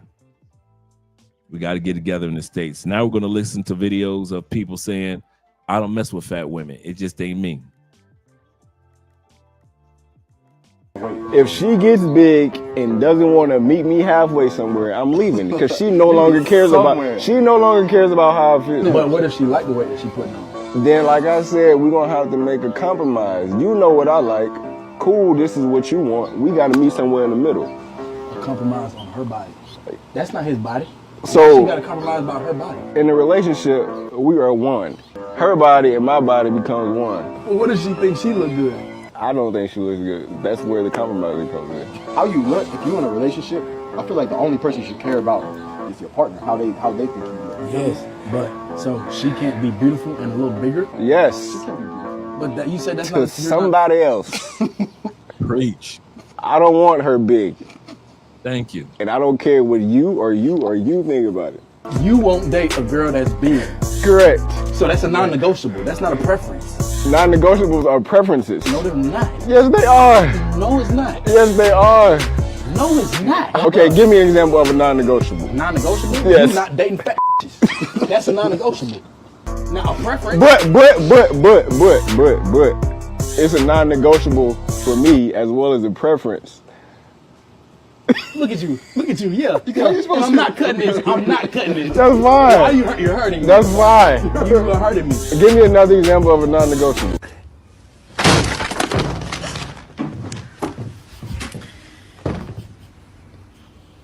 Ding dong. When he says he likes fat girls. I'm a bigger girl. Of course, I'm not a man's first. That's literally the trend that I just see right now. And I understand, but I also don't understand. As a 36-year-old plus-size woman who grew up fat, I get it because I always felt overlooked. I always felt like people didn't really value me or didn't want to be in relationships with me because I was fat. Didn't do anything and for a about long it. time, I carried that shit on my... He said she been overweight her whole life. She's a 40-something plus size woman. She's had her whole life to either feel bad and be fat or feel good and be fit. She just said that. She said, I've been dealing with weight my whole life and I felt bad, but yet she never did anything about it. She never did anything about it. She's always been that cute. She's not an unattractive as far as the face. She's always been that cute chick that dudes would smash Late in the midnight hour. Y'all smash her when nobody see her, but y'all ain't walking down the street holding her hand. That's one thing big girls ain't never had a problem with, getting some sex. But getting a man, that's a completely different world. You got some dudes that's into big girls, but most dudes aren't. And so she said, I felt bad because all those years I had nobody that was, encouraging to me. But all she had to do was get her big ass in somebody's gym before she even hit 30. She should have been hitting somebody's gym. Okay, 35. Okay, 40. She 40 plus. So she had all those decades to get her big ass in somebody's gym, and she didn't. She'd rather be the side chick. She'd rather be the chick that dudes call at 3 o'clock in the morning. So all this complaining that's what my point is. All this complaining that she's doing is moot because she had all those years to do something about it and she did nothing. And that goes for us too. If you ain't got your... Here we go. If you ain't got your big ass in somebody's gym in Cartagena, if your ass ain't got a gym membership in DR, if your fat sloppy ass ain't got a gym membership while you in Thailand. All these countries, gym memberships are inexpensive, but you still wobbling your big ass around DR, wobbling your fat ass around Thailand. I got money in my pocket. You need it. I said it. Some of you dudes don't want to admit. I'll say it. I'm your brother. Reason why you got to pay for play in these countries, because you fat as fuck and you're not attractive to women. Let's get it out of the way. I got to get my ass up in the morning and take my ass to the gym at motherfucking 5 o'clock in the morning, 6 o'clock in the morning, 7 o'clock in the morning. Then I'm going to tell the truth. You fat as fuck. That's why you got to keep paying for play. That's why you got a bad bitch. Yes, you do. Yeah, there are a few women that like cuddly bear dudes, but most of you dudes, you just like me. If you don't get your ass to somebody's gym and work that shit off, I'm 57 years old. How the fuck you 47, 37, and 27, and you fat as fuck, and you ain't got your ass in that gym along with me? Then you, in about 6 months, you're going to be telling me, hey, Dre, I can see it on your face. You're looking good, brother. I see what you're doing, Dre. You looking good. The same amount of time it took for me to get that fucking fat off of me, you could have been doing the same damn thing. Yes, I said it. Your ass need to be doing pay for play. You fat motherfucker. You need to be doing that. I'm not even, keep your money up. And I mean that. Keep your mother. You better not go broke. Don't you ever go broke. Don't your fat ass, you big weeble wobble motherfucker. Don't you ever go broke. Because you know if you go broke, you ain't gonna never see another pussy. Unless it's in the States where fat women are used to fucking fat men. That's the United States. Fat fucking fat. Y'all got so many big girls that they got a trend in the United States. Healthy men fucking fat women. I saw that trend on TikTok. We got a couple of videos here. There's a trend in the United States of dudes that go to the gym, they fit, they're healthy, everything is fine, and they like big bitches. Why? Because ain't nothing in the United States but big bitches. You ain't got nothing else to choose from. Most of the women that you see on YouTube complaining and talking that shit about passport bros or the black man or we should come together, blah, blah, blah. That don't be TikTok. Don't be nothing but big bitches. That's it. Every once in a while, you see a Crimson Cure cutie, a Shay Sarze, a Chantel Simone, a Danica Marie. Every once in a while, you will see those sisters. But for the most part, on social media, it just be a bunch of big ass girls talking shit. But back to you. 2025 coming, and I don't need no New Year's resolution bullshit. 2025 is coming. If you don't get your ass in somebody's gym before January 25th, December 25th, you don't need to wait until the New Year's. Your fat ass need to be giving yourself weight loss for Christmas. You don't need to be eating no motherfucking Christmas ham, No green eggs and ham. Don't be Sam I am this year. I'll eat it with a fox. I'll eat it near a box. I'll eat it in a chair. Green eggs and ham. I'll eat it over there. Last Christmas should have been your last Christmas of eating anything that's in the ham family. I mean, I'm not cracking jokes at all. Because you know why? Because I got to get my ass up in the morning too and be in that motherfucking gym throwing weight off. And I don't want to hear none of that shit about the summertime. Damn, Dre, I saw you last summer. Look at you, nigga. You lost your weight, boy. You looking good. I don't want to hear none of that shit. I want to be able to say the same thing to you. Like, damn, dog. I see you been in that gym getting your Slim Goody license on. That's why I show love to my man, Jay Fleming. I say, Jay, I saw your video, man. I see you getting your workout on. It's a couple of brothers that I follow, Passport Bros that I follow on TikTok and here and there, just because these are my brothers and I see that they getting it in. They in the gym getting it in like I'm getting it in. And then hit the rest of you motherfuckers. All y'all know how to do is go to Cartagena, catch HIV, take your ass down to Houston, get syphilis and shit, take your ass to DR and you get another motherfucking disease, and then skip your happy ass over to Thailand and there's more disease waiting for you, broke dick having ass. And you wonder why you gotta sit back and you gotta get Cialis, Levitras, and what's the other one? Cialis, Levitra, and the one for the Viagra. You wonder why your dick don't work. Ain't no blood getting down to that little motherfucker no more. It's dude, I'm being honest. I ain't joking. You ain't seen your dick in 5 years. Unless you looking in the mirror, you ain't seen your dick. Some of you dudes so fat, you ain't even see the bitch suck your dick. Your stomach stick out so far, her fucking face disappear. All you do is feel your dick getting sucked. You ain't even see you can't look down and see the dick getting sucked. You just see her head moving. You ain't seen a bitch suck your dick in 10 years. All you saw was stomach and the top of her head. It's a damn shame. I'm serious, man. Your fucking chest gonna bust open. Oh, all right. All you Charles Tyler built motherfuckers, go ahead. Go ahead. Think I'm joking. Go ahead. You got your ass down to Brazil. Yeah. Oh, too soon with the Charles Tyler? It's just too soon. Charles. So you saying Charles should have looked up? Charles should not have looked out for his weight? Oh, he should. Oh, he should have. You damn right he should have. Our brother will still be alive if you to start taking care of his goddamn health. There's no guarantee in life. You absolutely correct. I always say that. When I hear dudes say, ain't no guarantees out of life, you right. There's one guarantee that I can give myself, though. This gift I can give myself. I ain't got to die from self-destructive behavior. Nobody will ever say Andre killed himself because his ass was sitting up there eating bullshit and not walking.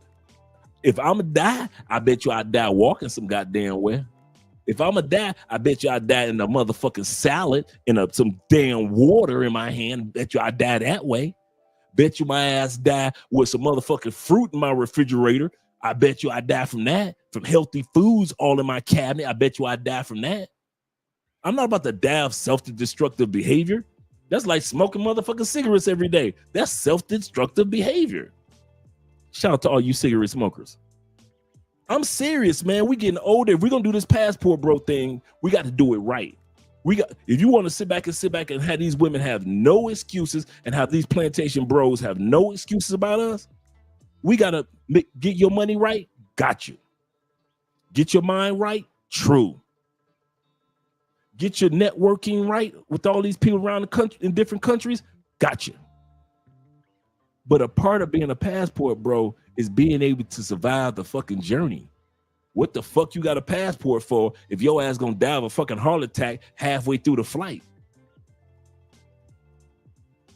Get your big ass in somebody's gym. What the fuck is wrong with you? All the rest of us do that got weight, we in somebody's gym. What makes you so special? Your goddamn sleep apnea ass gotta have a goddamn machine on your fucking face before you get to sleep and shit. You gotta have special plants that bring oxygen. You gotta have a fucking machine over here and shit that clean the air for your ass, and you still gotta have a machine in your face.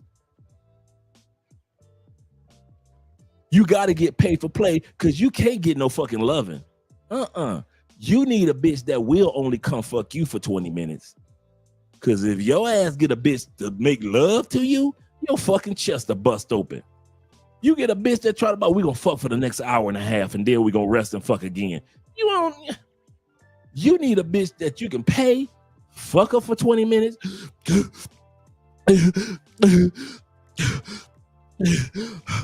Girl, you nasty. And take your ass to sleep. You need pay for play. The best motherfucking thing that ever happened to your fat ass was buying pussy. Cause let a bitch that love you, fuck you, nigga, you be dead. You can't be fucking for no hour with that damn weight on your fucking chest. What the hell wrong with y'all? What is wrong with you? I'm serious. I'm not joking. I'm serious. We are too fucking old. It was cool when we kind of like, fuck it. You know, your 40s is kind of like your fuck it years. Like, fuck it, man. I'm going to go ahead and get this money. Fuck it, man. I'm going to go ahead and marry this chick. Fuck it, man. You know, you just on fuck it mode in your 40s. You in your 50s, you can't afford that shit.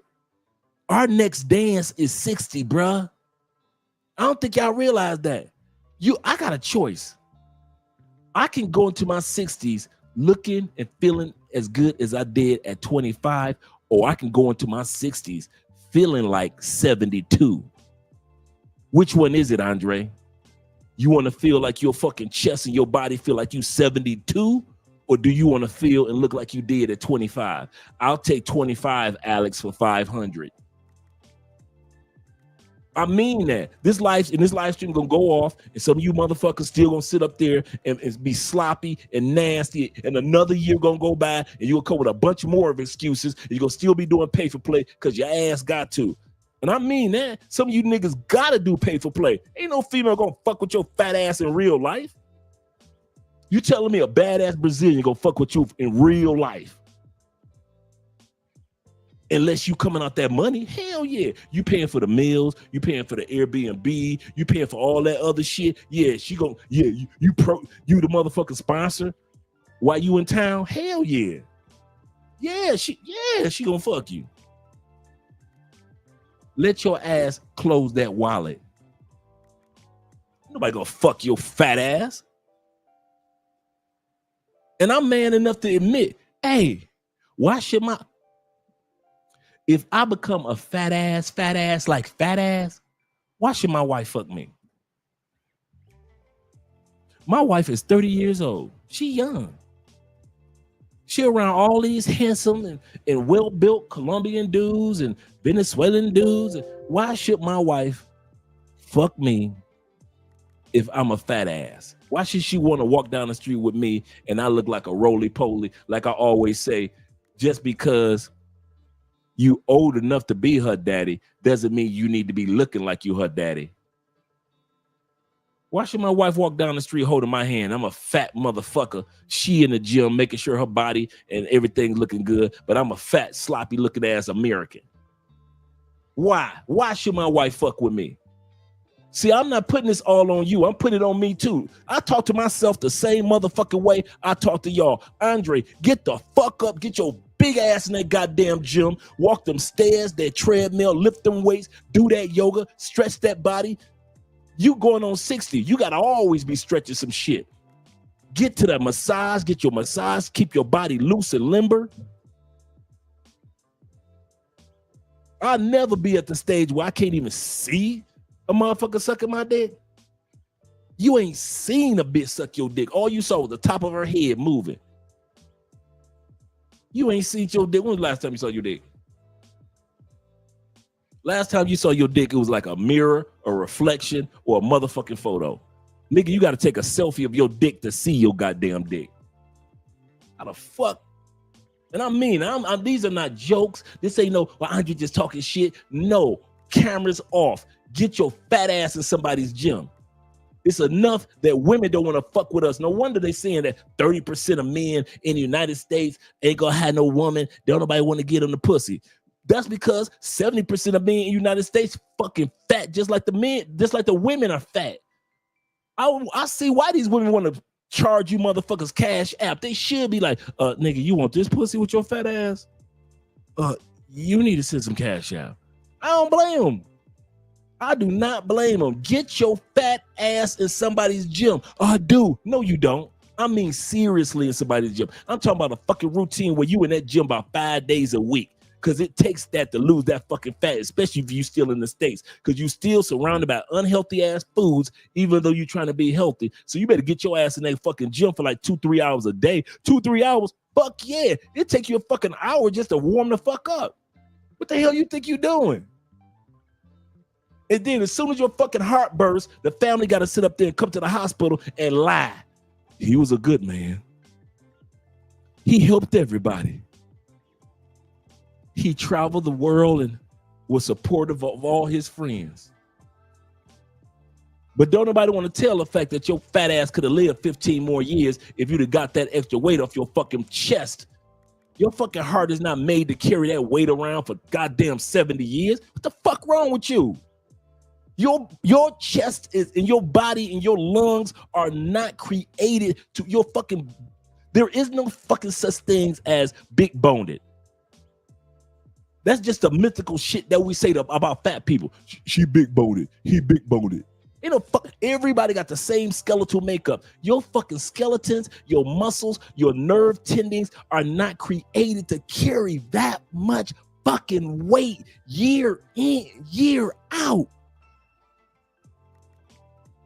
You motherfuckers walk around so fat like you got triplets. It's hard for a woman to carry one baby. Nigga, you walk around like you got fucking triplets. And I'm not just talking about to the brothers. I'm talking about you the fat, nasty ass white boys who be stinking, smelling like wet bologna too. Your ass too. Cause you fat and you be funky with it, white boys. So you really got to make sure you lose that shit. Get your fat white ass looking like Santa Claus doing a goddamn summer ass to somebody's gym. What the fuck wrong with you, white boy? Your shit, your fucking body protrudes fucking a special type of funk. You can't afford to be a fat motherfucker because you're going to be fat and funky. It's already enough for brothers to be fat.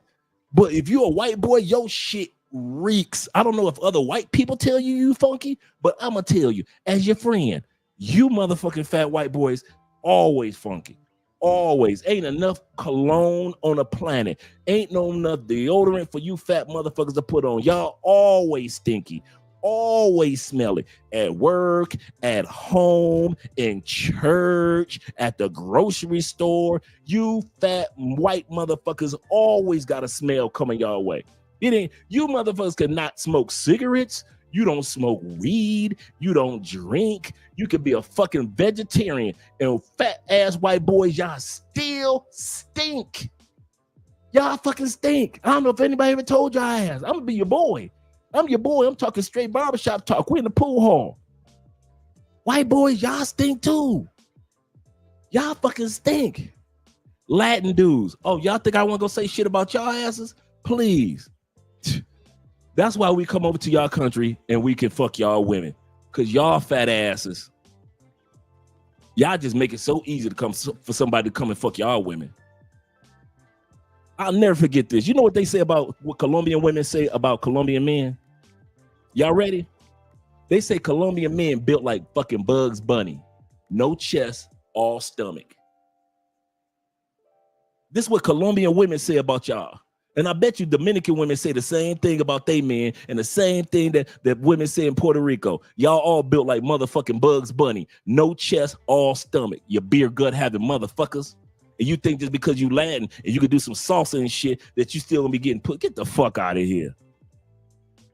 And then a foreigner come to y'all country and now y'all want to get mad. Oh, the foreigners coming over with the money. No, they coming over because they can get your bitches. I know broke motherfuckers that come over to Colombia and get pussy and come to Brazil and get pussy because you fat motherfuckers. Y'all ain't no fucking competition. And then when you got one fat Brazilian and another fat Brazilian, and now you want to be mad at the goddamn Canadian dude because he can come over with money and he built. So Latin brothers, do me a favor. Get y'all asses in somebody's gym too. Fortunately, a lot of y'all do go to the gym, but goddamn, when your own women call y'all Bugs Bunny, I ain't never heard no shit like that. I ain't never heard no shit like that. And I didn't hear from just one Colombian woman. They call you motherfuckers Bugs Bunny. No motherfucking chest, all stomach. Built like a fucking cartoon, but you the Latin lover. Get the fuck out of here. You motherfuckers ain't built like Ricky Ricardo. Get the fuck out of here.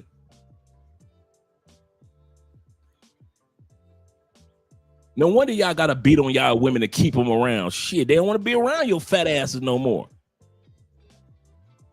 Girl, don't go nowhere. No, Poppy. Poppy Chulo. Fuck it. Fuck out of here. Tomorrow morning, if I got to get my ass in the gym and Jay got to get his ass in the gym and the rest of all these brothers in here got to get their ass in the gym, brothers, get your fat ass up and get to somebody. I don't care if you walk around your motherfucking block. You don't even need a gym membership. All these goddamn countries you go into and they all got parks and beaches. And you ain't walked in on Nan Beach. You ain't walked around no parks. Okay. All right. Soon as your motherfucking chest busts, don't be looking at us to be sending no flowers, cars, and candy to your motherfucking funeral, feeling all sad and shit. You heard about so-and-so what? His motherfucking chest bust open in DR. Well, you do know he was fat as fuck. He didn't care anything about his health. He retired. How the fuck you gonna, this is the part that get me. How you gonna also be retired? Meaning you ain't even got to go 8 hours nowhere. At least working people got to go at least 8 hours somewhere. There's a job for working people somewhere. Your big ass is retired. You ain't got to be nowhere for 8 motherfucking hours. And you still fat as fuck? You need to hire yourself to be your own gym member. That's what you need to do. Just be like, you know what? I'm going to the gym in the morning. That's gonna be my part-time job, getting this weight off my fat ass body.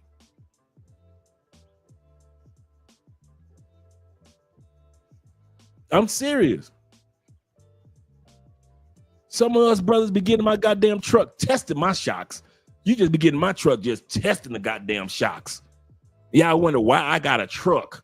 Well, it wasn't for the skinny motherfuckers that was getting out the airport. It's for all you bigger motherfuckers. I already knew, hey, babe, there's going to be some big motherfuckers that's going to be coming from the States. Big Paul Bunyan looking motherfucker. God damn. I'm serious. I am not joking. Cameras off. Fuck that. Dudes, if you give a fuck about you like I give a fuck about you, could you at least do me a favor? Could you give a fuck more about you than I do? At least you can say Andre care enough to say something. You need to be looking in the goddamn mirror tonight. My fault. You so fucking fat, you need 2 mirrors. Look in both of them goddamn mirrors. One that's this way and that way. Look in both of them goddamn mirrors, man. And tell yourself, you know what? I got to do something about this weight.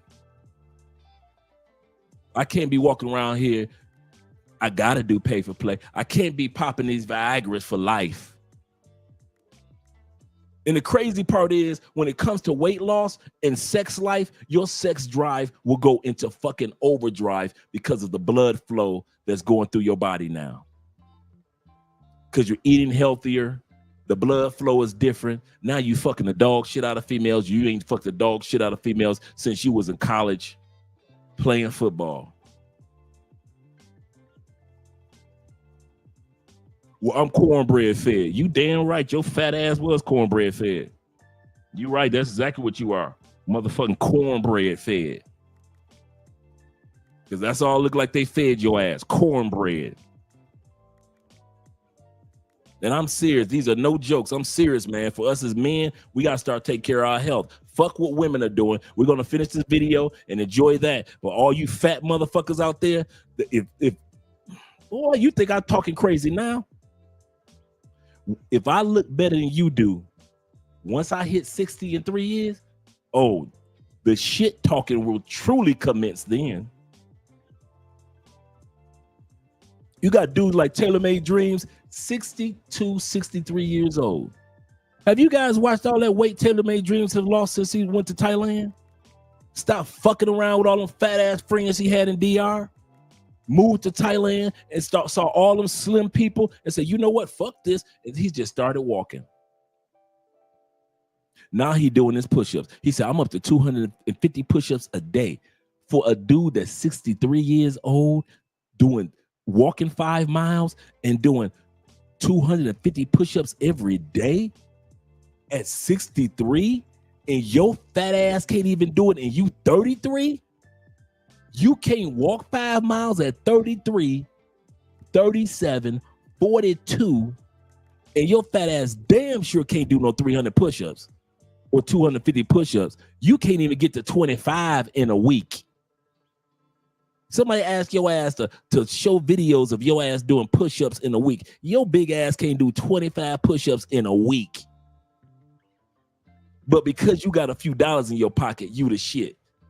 I'm going to tell you something. The days of the fat ass billionaire is over. That shit was like 1920 where you had the fat billionaire. He was, built like the penguin and shit. And he had a big cigar. Them days done. Show me the fat billionaire. Go ahead, pull up billionaires. What fat motherfuckers is a billionaire? Okay, we could drop it down. 100,000 there. What fat motherfuckers worth $100,000? Not a one. But you know why? Because they done bust their ass to make all that money. They like, I'll be damned if I die from being a fat ass. I'm about to get me a trainer, get me a dietitian, get somebody in here that can cook for me. You will buy some pay for play, bitch, but you won't buy a damn cooking when you in another country. You will bring your dumb ass to Colombia, to Cartagena, with some of the healthiest foods in all of South America in Colombia. You will pay for play all motherfucking week, but your dumb ass will not pay just 150,000 pesos for a fucking cook to come cook you some healthy shit.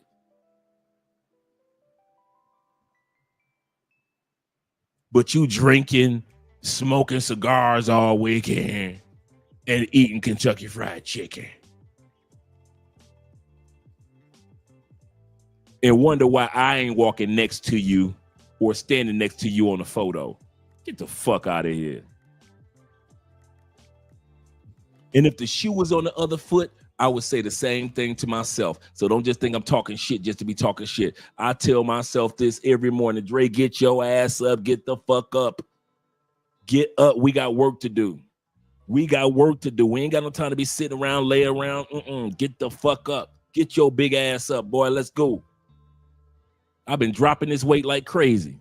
I'm like, damn, you looking younger and younger. You're going to do 60 right. I mean that, dudes. All you big dudes. I don't care what age you are. All you big dudes. I don't care if you're 60 or 26. Ain't no fucking way you supposed to have a passport and your ass wobbling from country to country. You ain't getting no trainer. You going to these. You live in DR. Check. Your ass can afford with ease a cook and a trainer. You are no longer cursed to eat American-ish food because you in Dominican Republic. And your fat ass been living in DR 7, 8, 9, 10 years, and you still a fat motherfucker. Get the fuck out of here. It is what it is. Okay, you sleep apnea motherfuckers. It is what it is. Can't breathe apnea motherfuckers. And then when you hit like 70 years old, my bad, 60 years old, you got to walk around with one of them goddamn canisters and with the goddamn shit up in your nose like you 80. Now you regret that you ain't lose the weight. Like I say all the time, when I worked in a nursing home, there were 2 people that lived in a nursing home. 2. That's it. Ready? Old people and regret. And there was far more regret living in that nursing home than it was old people. That I noticed. They all had, not all, but many of them had 5, 10, 15 things they regretted that they didn't take advantage of when they were younger.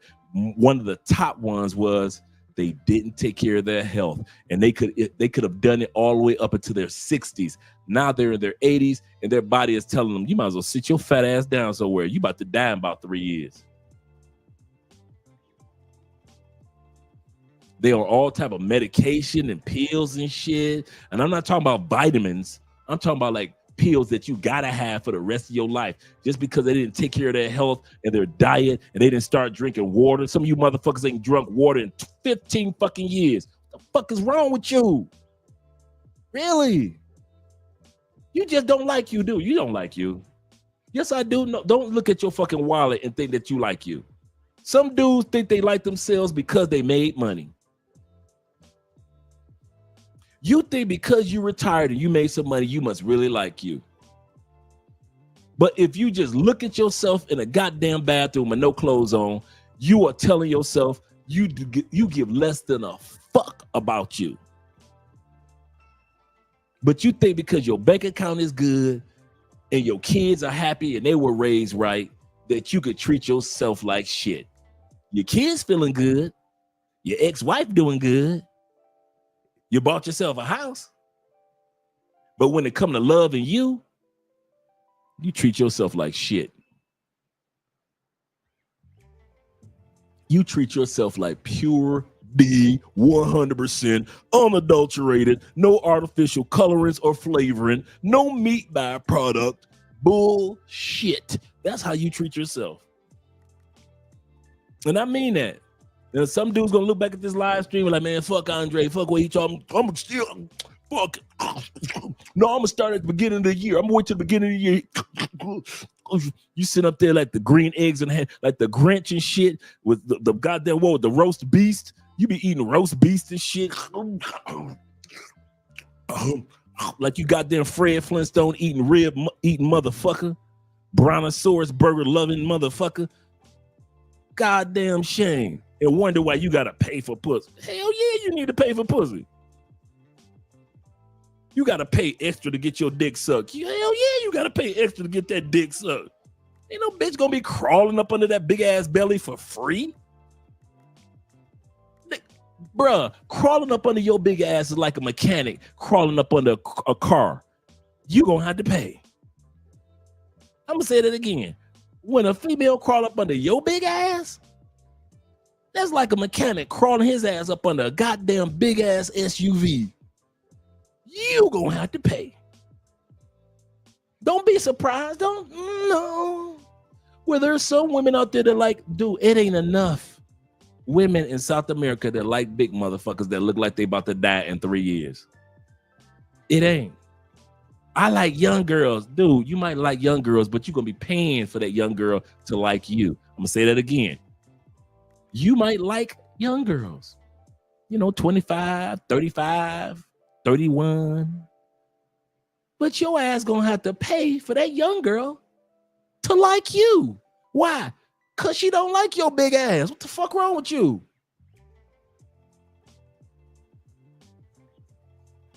Okay. I'm not black, I'm OJ. Okay.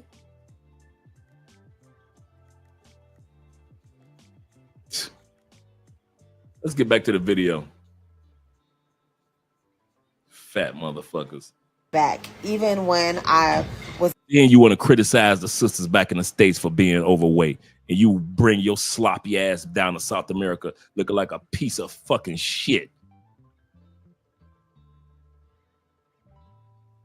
And then it's the funny part. Hey, Jay, and then when I tell them about themselves of being fat, now you want to fight me now you want to use some goddamn energy to exert some energy. Now you want to fight me, huh? Face to face. Now you want to goddamn use some energy. Your fat ass need to be using that energy in the gym and not be in my fucking face.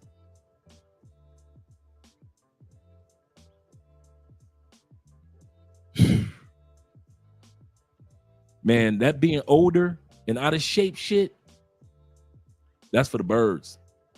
I'm gonna say that again. I'm an older dude, and I realize one thing, and I mean that from the bottom of my heart. For all you dudes that's getting ready to crack 50 in a few years, that being over 50 and out of shape, that shit is for the birds. Don't you, hey, all you younger dudes that's under 50, I mean this from the bottom of my heart. Take this advice. We're going to get back to the video. Don't you let these fat motherfuckers over 50 that got money and they taking their ass to all these other countries make you think that what the fuck they doing is the shit. You take your ass that's under 50, you go to a gym, you get your diet on track, you start drinking water. I didn't say that's the only thing you drink. What I'm saying is bring some healthiness into your life. Start walking to places. Park that fucking car. Man, there's times where I could walk to the other Airbnb. I could drive to the other Airbnb where the other brothers are in 5 minutes. But it's a 20-minute walk. I will leave that truck right downstairs, or I'll say, Andre, I'm not going to use the truck today. You can go ahead. Andre uses it 90% of the time anyway. I don't need the truck today. And I walk my ass right over there. Why? Because their Airbnb is right across the street from Chippy Choppy. So we'll go to the bar or to the restaurants in Chippy Choppy and have fun and everything. I mean what I just said. All you brothers that's in your 40s, your 30s, your 20s, don't you let us fat motherfuckers over 50s be your role model. Fuck no. Do not be like them. Do not be like them. At least I'm one of the few that's willing to sit back and say, oh, this is some bullshit, and do something about it. I live in that fucking gym. I do 3 hours a fucking day. Why? Because I know I put on some fucking weight and it's got to go. 3 hours a day. I take my 2 days off and get my happy ass right back in that fucking gym, or walking down the neighborhoods, walking through the parks and shit. I would do a 3-mile walk and then take my ass to the gym. Oh, next conclave in Miami, the Black Manifest. Shit, watch who gonna have a beach body. Me and Jay Fleming and all the other motherfuckers that be in the gym 2-3 hours a day. I mean what I just said. I know I just had a rant and I was dude, I mean what I just said. All you dudes under 50 years old, because these 50-year-old dudes that's traveling will have you tricked and fool you into thinking that all you need is money to get bitches. Them motherfuckers need money to get bitches. I'm telling you, don't put yourself in a position like that. Do not do that to yourself. If you are under 50 years old, do not watch all these fat motherfuckers over 50. Fuck them. And I mean it from the bottom of my heart. And I say this to myself, and I say this to you guys. Do not trust these fat ass over 50 dudes that are traveling to other countries that they ass don't get a goddamn, they don't walk, they don't exercise, they don't diet, they don't get a cook, they don't get a motherfucking trainer, nothing. But they want to sit back and flex on you with their money. They want to sit back and flex on you because they got retirement. They got 100% disability from the military. Fuck you, you still a fat motherfucker. So, and you got 100% disability. You need it. You walking around looking disabled. The fuck wrong with you? Now you got money to go to countries and take care of your health for the first time, and you can look good like you did back in the day when you was built like fucking Saving Private Ryan. Back in the day, you true military. Now you motherfuckers the same age as David Goggins, and you ain't jogged nowhere. David just looking good in a motherfucker. Y'all ain't looking shit like David Goggins, and you motherfuckers over 50. And you think that the world's supposed to just let your ass live because your ass over 50. Somebody's supposed to trust your wisdom because you over 50. Come here, young dude. Come here. I got something I want to tell you. What the fuck you gonna tell a young dude under 40? I mean, that's under 50. What can you tell him? How to make money? Okay, cool. Other than that, what? Not a goddamn thing. For all you from all you old heads that forgot what your grandmama told you, old heads, what did grandma say? More is caught than taught. Didn't grandma say that? More is caught than taught. You can say something to somebody, but they're gonna watch what you do. You can say something to somebody, but they're gonna watch what you do. More is caught than taught. Didn't grandmama say that? All you dudes that's from the South? Yeah. You forgot about that because your ass going see now. You're 50 and you ain't read a book since you were 30. I mean this. All you young dudes, man, don't be trusting goddamn fat ass 50-year-old dudes and be looking at them like, oh man, I want to live that life. No, the fuck you don't. No, the fuck you don't. What's the use of traveling the world if you a fat ass? You could barely get your ass on a plane. What's the use of you can't salsa dance no goddamn way? Ain't nobody seeing your fat ass on a salsa bachata. Get the fuck out of here. It's a couple of you motherfuckers that bachata dance, but most of y'all don't do no shit. You just sit your ass. Man, I've seen the videos of DR. Most of you fat motherfuckers are sitting around. Tell me I'm lying. Just say, Dre, okay, that you've gone too far, Dre. You're lying. Dude, most of the videos I've seen in DR is a couple of you dudes that can dance, and the rest of you fat motherfuckers just sitting around drinking beers on the beach, eating barbecue, and all the rest of that shit. Yeah, you got money, but half of you motherfuckers gonna end up being dead in the next year and a half. And who the fuck impressed with a dying man that got money? We all gonna die of something. Once again, not from self-destruction. I'm gonna die. I got a lot of things that I could die from, but because I destroyed myself, won't be one of them. It won't be one of them. We all gonna die from something. You absolutely correct. But because of some stupid shit that I did, it won't be happening. I won't be doing no self-destructive shit, being a fat ass. Every time I see a video in DR, ain't nothing but a bunch of you fat ass white boys and brothers just be sitting around waiting for the next bitch to buy. Now, which bitch should I buy? Should I get a younger bitch or an older bitch? That's all y'all do. Wait for the sun to go down so you can go buy a new bitch.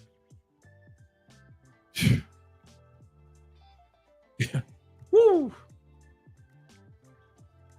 And once again, you want to criticize the sisters. Get the fuck out of here. You want to criticize the sisters for being big in the States. Okay. I'm not black, I'm OJ. Okay. Dating my husband in the beginning, I was always like side-eyeing because I'm like, nah, like we don't get children. Like they not marrying us. Like I believe that. And it had this weight of insecurity on my back because I believe that. So I'm here to tell you that like belief is everything. If you believe that you are not first choice, you will never be first choice. Then when you do get picked, you will self-sabotage because you don't believe it. Belief is everything. Don't get on this app and trauma bond, okay? Yes, we've all had situations we've been rejected, but that don't mean that you are not first choice. You are somebody first choice, baby. Let me come on here and tell you. Just because you wasn't that man's first choice doesn't mean you won't be another man's first choice. Point blank, period. But belief is everything. You got to walk like it, talk like it, believe that you that girl. And I guarantee you, things will shift. You won't never get on this app and say no mess like that, ever, after you believe. Just pick me up, pick me up, pick me up when I'm alone. Just pick me up, pick me up, pick me up when I'm alone. Just tell. Welcome to the new norm. This is the United States, ladies and gentlemen. This is the United States. This is the new norm. Suck that shit up. Don't act like this ain't your country. Don't act like this is Africa some damn where. Don't act like this is South America or goddamn Antarctica. Nope, this is America. Fat ass dudes with they fat ass women. So when people say 70% are obese or fat, yes, you are. Oh, yes, the fuck you are. You on TikTok as if it's cute not to be fat. I remember the era where it was. I remember growing up when it was a damn shame to be the fat chick. And if you was the fat chick, you had to be happy and jolly and shit and friendly, full of jokes and laughter. Like she's a nice fat girl in church. Now y'all all on TikTok just celebrating being fat, sloppy, nasty, heart failure motherfuckers, huh? You can't just lift your woman up like regular lift up. You got to toss her over your goddamn shoulder like a bag of motherfucking mashed potatoes. This is what America is. Hey, oh, my bad. These cameras got to go off. Y'all still gonna be some fat motherfuckers. If my camera shut down right now like it did last night, it does not mean that y'all gonna stop being fat. Y'all still gonna be fat, greasy, nasty, unhealthy eating, unhealthy drinking motherfuckers. Who is he to criticize us? A dude that used to be a fat, greasy, nasty, no water drinking motherfucker. I got the right to criticize what it's like. I used to be 280. My bad, 285. I got the right to criticize being fat because I know what that shit is like. I know what the lie that you tell yourself as a fat person is like. You got to lie every day you wake up as a fat person to say somebody like this. That's a motherfucking lie. Yeah, somebody, but that motherfucker's on the other side of the goddamn planet, might as well be. Anytime you gotta hoist your bitch, you can't just lift your woman up. You gotta hoist your bitch. They hoisted in America. When did the hoist begin to be the thing, the end thing? When did hoisting become a thing?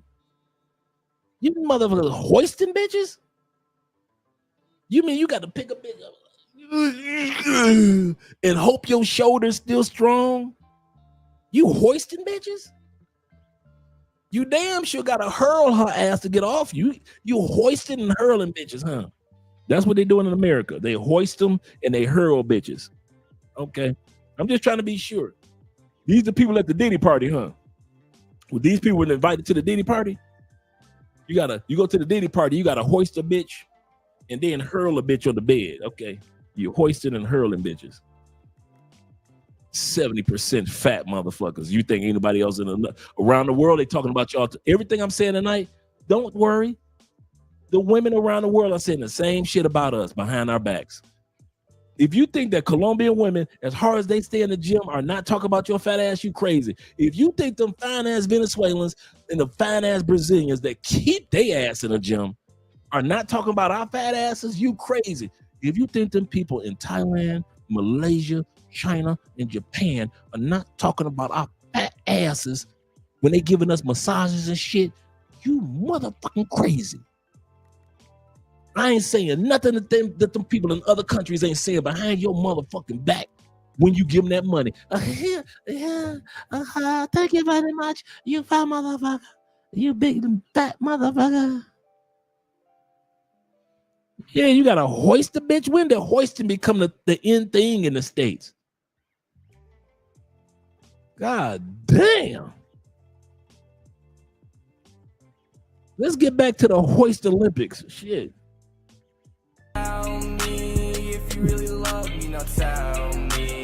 Nigerian men and their fake love for fat women, especially these ones that will go on and on to tell you how many fat women they have dated, how their ex was like Yokozuna, how their ex was like Japa Rice, how their ex was this, my ex was fatter than you. Now you see these ones that tell you about stories. Avoid them. They are the worst because now they go tell you say when I been dating my ex, she fat she get nyash, but you know get nyash. Now they go tell you my ex fat but you use small passer.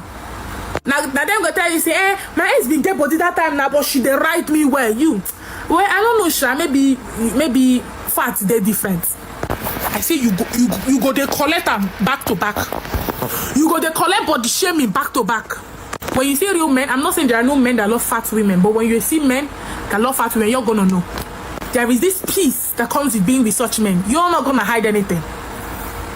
Any man that claims to love a fat woman and sees you on stretch mark and be like, I was this, he doesn't even know what is fat. I'm not sure he has gotten fat in his whole life. So men that love fat women, they, but don't be deceived by these ones that are lost. These ones that just want to get in between your legs. Show me every don't package pieces. She can have a test or no. Can have a test on. Then no these ones that have heard stories, a lot of folk tales on how sweet and delicious fat women are on bed. These ones that have been fed with those kind of stories, they want to test. So don't fall a victim of being tested though. What the hell? Hey y'all.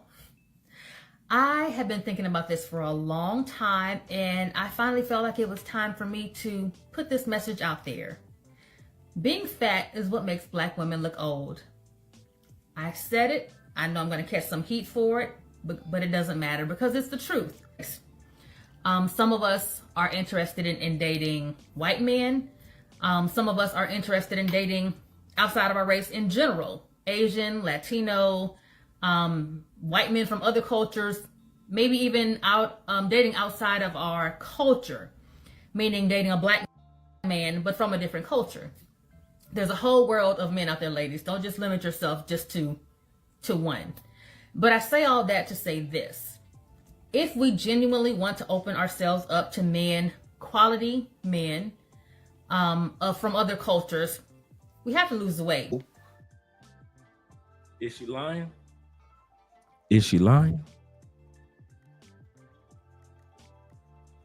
You don't see white dudes too often with big black girls. You see them with black girls, not no big ones. Not no big ones. Shout out to my man Hombre Lobo with the $5. Once again, my man Jordan Mosley with the $10. Shout out to you, brothers, and my man Don with the $5. Appreciate you, gentlemen. Yeah, you don't see no Latin dudes running over to no big girls, Asian dudes running over to no big sisters. She right. She ain't lying. She like, listen, if you don't... Yeah, Monique had to lose that fat.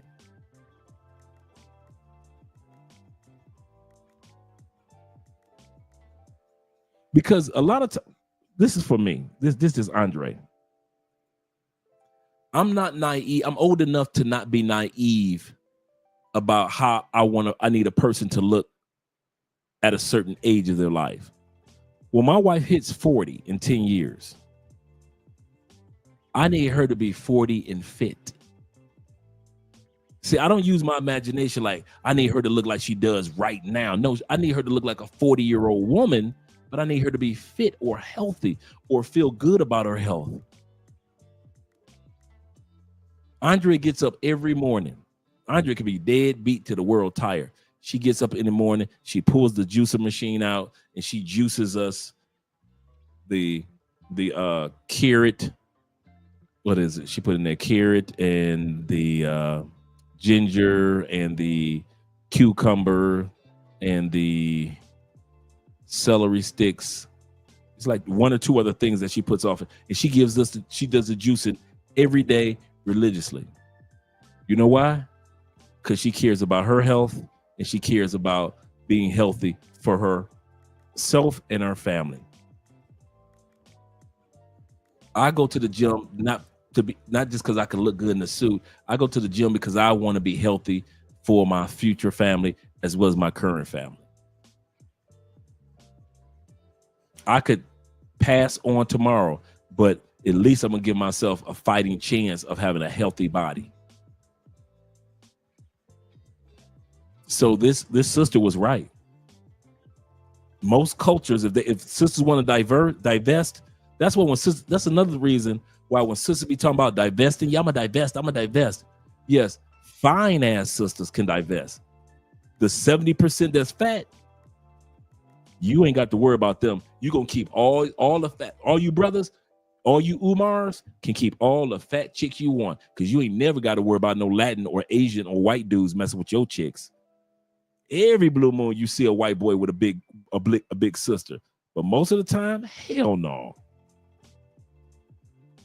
He said, I never understand what was so interesting about the slim thick trending thing, or just being thick in general.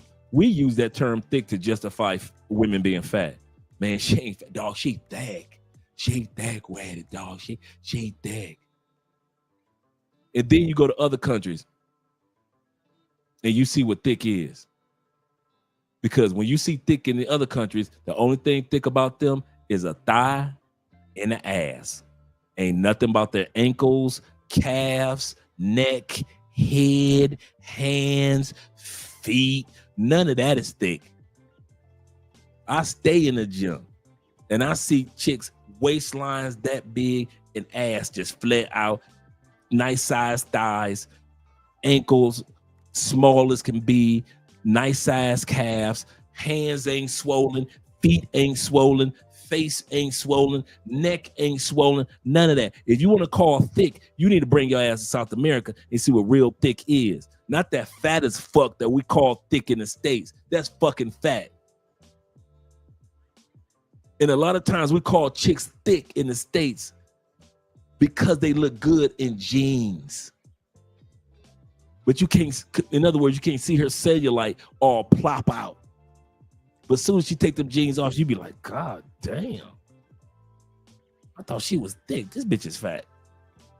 Stretch marks all up and down her knee. But you called her thick. She fat. She just finally pulled the jeans off and you saw that she was fat. You got the females in the States with that big ass pudge. I don't be seeing that shit in Colombia. If you fat, you fat. They don't call you thick down here. In Brazil either. I ain't heard none of that shit about Brazil. If you fat in South America, there is no middle ground. Either you are fit and you take care of your body, or you are fat. That's it. Ain't no in the middle type of bullshit that y'all be trying to pull in the United States to make females feel good to get the pussy. I'm gonna say that again. The only reason men came out with that bullshit ass term thick is to let fat bitches feel good about themselves so we can get the pussy from fat bitches in the middle of the night. Girl, you ain't fat, you thick. I am? Yeah, baby, you thick. Okay, I'm gonna suck your dick. That's the only reason we said that shit. We needed a reason. It's 3 o'clock in the morning. She ready to cry because I'm looking at her like, God damn, you fat. So what do?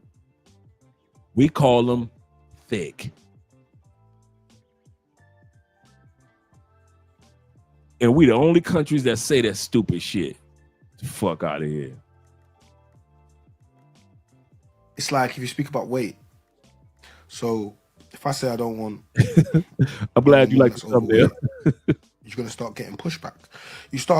I see it all the time on the blogs and stuff like that. Shout out to NG's Got Bants, because he always posts my stuff, and then I'll comment, like he loves to post like basically, who posts this, Sunday Sinless or Sunday Sunday or whatever. But it'll be like, there'll always be large women on there. So we do something for everybody, yeah? Yeah. And then whenever he tries to post like the large women, there'll be guys or women try to comment like, oh, the fluffy things, or men love the fluff. I'm just like, oh, stop it, man. I'm like, it's not healthy. Can I be real though? I do think in the black community though, man them love an overweight girl. I'll be real. No, man them love to beat an overweight girl, yeah, with big breast and big back, and because overweight girls, they're gonna do everything that the skinny girl won't do. So it's like, but if you wanna have a good time, go for a fat girl. She's gonna bullshit. I call bullshit. I'm gonna tell you why black men. I'm gonna tell y'all the truth. We don't never want to say this. Y'all ready? Y'all know I'm raw with it. The only reason black men go for big women is because your black ass don't think that you good enough to get the women on the other level. You think because she's a fat ass and you a fat ass that the chicks on the next level of not being fat, man, she ain't gonna want to date me, man. She want a baller, she wanted this and that. So then you get with the fat chick because she'll tolerate any dude. You can be coming out of prison. You can be coming out of a goddamn hospital. You can be HIV positive. Fat bitches will get with you in the middle of anything. You get lost 10 jobs and got 10 kids. Fat bitches will get with you. So that's why a lot of brothers get with fat bitches, because they don't feel like they qualify for the other women. But as soon as your ass qualify, notice this. As soon as we as men qualify, do y'all keep fat bitches around? How many multimillionaires got fat bitches that you be seeing on television? How many fat bitches being even Adele lost her weight? When the last time you saw a dude being escorted by a fat bitch to the goddamn Oscars? Rarely to never. You know why? Because when men get their money up and get their health up and get their mindset up, or in other words, get our confidence up, the bitch that was good enough for when we were low, when we felt lower about ourselves, we don't need her no more. Is it fair? No. We use fat women. I'm gonna say this again. Nobody wants to admit it. We use fat women. When we don't feel like we the shit and we need some pussy, we use fat women. Soon as we get to a point in life where we the shit, you will not find us around a fat bitch. We got all these goddamn bitches on a sitting around. Yeah, when we get on gorilla mode, we got bitches all on the yacht. We got bitches all in the goddamn villa in a swimming pool. Ain't none of them bitches fat. Ain't none of them fat.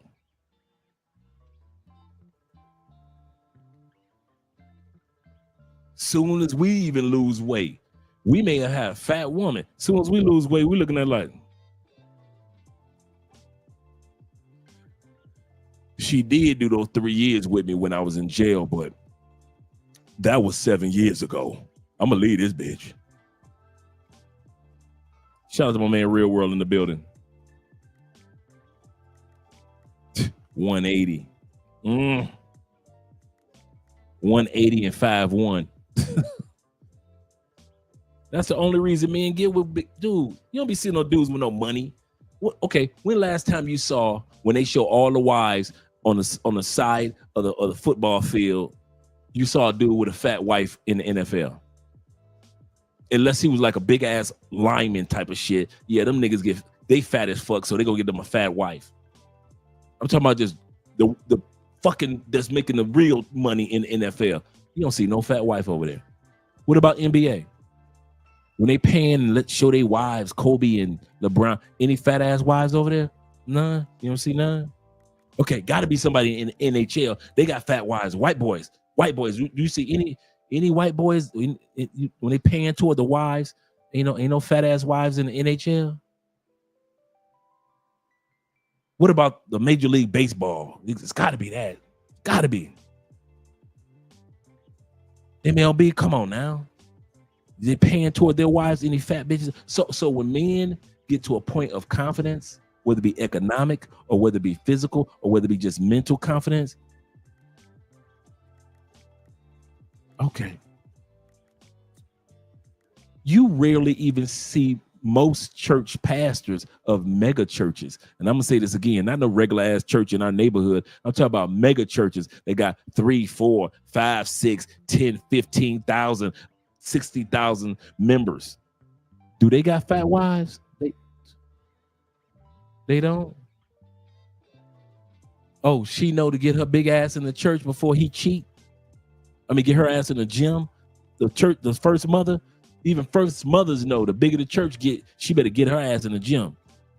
Because that means there's more women gonna be coming after her husband, the pastor.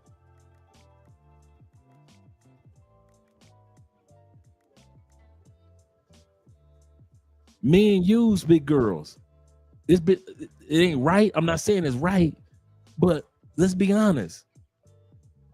You will fuck the dog shit out of a big girl, but you better not be seen with her in public. That's how you play it. That's how we always played it. She could be cute as can be, sweet as can be. Be damned if somebody see me with her. I don't care if you got green eyes and dimples. Ain't nobody gonna see me with your big ass. How come you'll never take me out to dinner? I gotta work. I gotta work that day.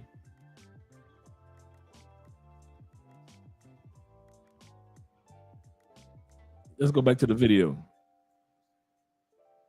Bust it open such a way that top is going to be the sloppiest.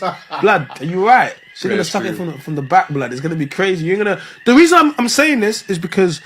But when was the last time you saw a man walking down the high road with a fat gal, hold hand in hand, a baddie, and one of these men that you're talking about? When was the last time you saw a man taking them down the aisle?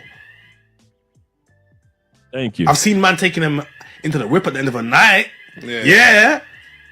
When the night's not looking as good, and man, I say, you know what? Let me go for a sure thing. Yeah, but where have I seen these guys with these women? So another thing, fat women always get kids. Where's the man? Have you noticed something? Shout out to the man them that create these bad lighties, these pretty lighties. Have you seen the mumsies? The mums is always terrible. Them Sharons and them Tracies and that. Oh my days. Look like, bruv, mum looks dead off, but she's got a little kid, Jaden there. Aiden, one of these little guys, Jaden, Aiden, you know what I mean? One of these One of these Danes. She's got one of them. But there's no guy there. I know two people, one called Jaden and one called Aiden. There you go. So I'm saying, and some yardie guy, some African guy supplied that. But he's not about. But he was willing to have sex with her.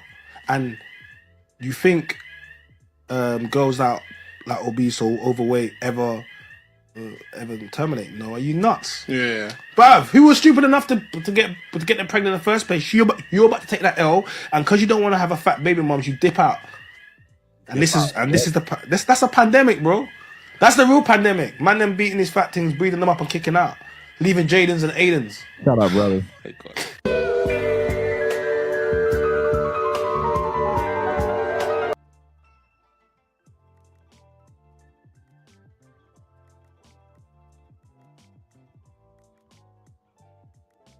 Is this what we doing in the States?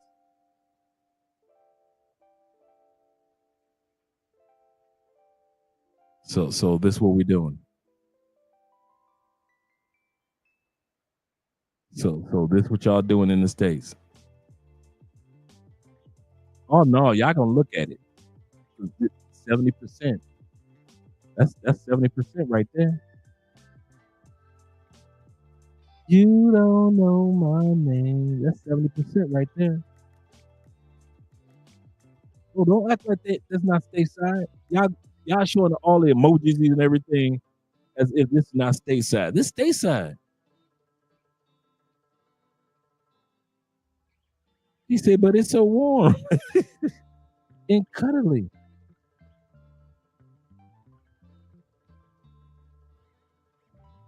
Oh, this stateside. This the average woman in the United States. Enjoy it.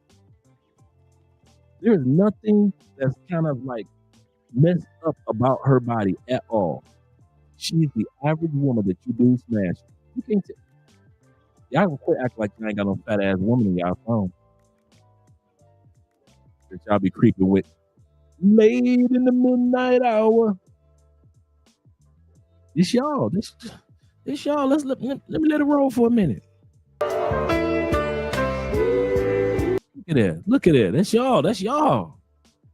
With the big feet. And she got big feet. Look at them forearms. Bigger than his arm. They all in the mirror. Would Kevin Samuels consider that a high value man? A CIA? So this is what high value man is in the United States, huh? This is the United States version of high value man.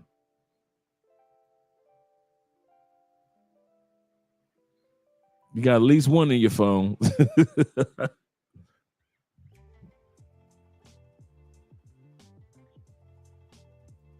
Here's an easy test. He said if you had 5 women to choose from and one of them was fat and obese, what's the chance that you would choose the fat one? For many dudes, from what I've seen on Facebook, a lot of dudes would choose the fat one. I've seen that one on Facebook a lot. You brothers, man, y'all love some big girls. Oh, no. Oh, yes. Oh, yes. Oh, yes. This is a high value man. High value man. He's smiling. She got them, both of them, all on social media.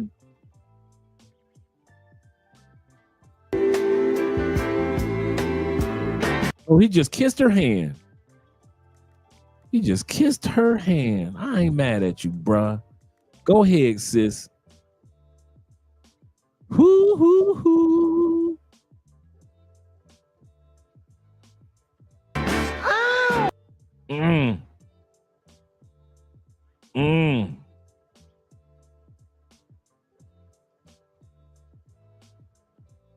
He said, I can't do heavy chicks. Or a heavy conversation about heavy chicks.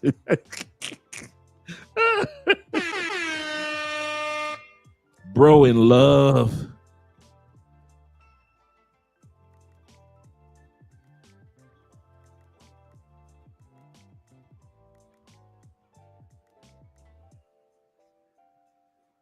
with this tomfoolery. Yeah, they be on Facebook, just be eating it up, man. They love them big girls on Facebook. That's one thing I can say. Dudes have no problem. Dudes in the States, y'all ain't got nothing. This dude is not doing something outside the norm. I'll say that again. This brother right here on this video, he is the average brother in the United States. Y'all love, I don't know why y'all want to come in the comment section and pretend.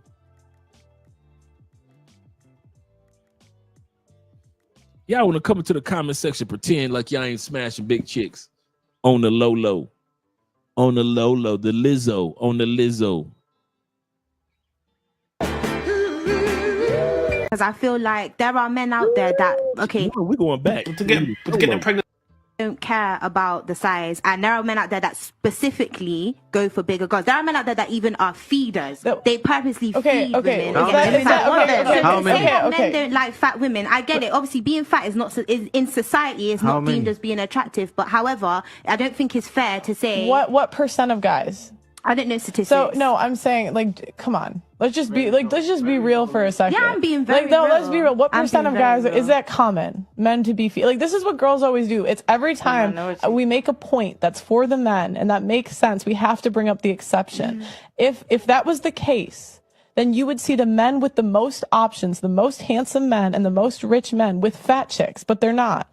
But it's because they're embarrassed. The men that date fat chicks, it's usually they don't have as many options. And some girls get away with it a little bit more because they're shaped better, they have a pretty face, but by and large, men just don't like fat girls. Would you go to the chicken shop and buy a bone and a bit of chicken with no meat on it?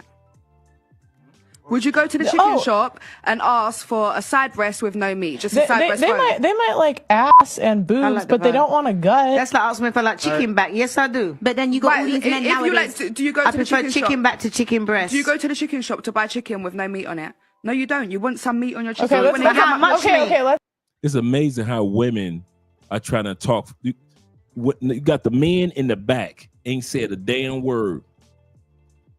You got women sitting up there arguing over the fact, do men on a regular basis, on a normal basis, sleep with big women?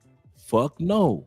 Nowhere in the world, dude, except for a few places, do men normally sleep, marry, get in relationships with big girls in public. Fuck no. And then when they do, it's always the dude that's like got three kids, 5 kids. He waiting on the big girl to get her tax return. He ain't got nowhere to live, so he crashed over the big girl spot and pretend to be a father to her kids. Man, come on, man. We done seen this movie play out too many times. Hell no. If you go to the chicken spot, do you want to get the chicken without no meat on it? The fuck you talking about, girl?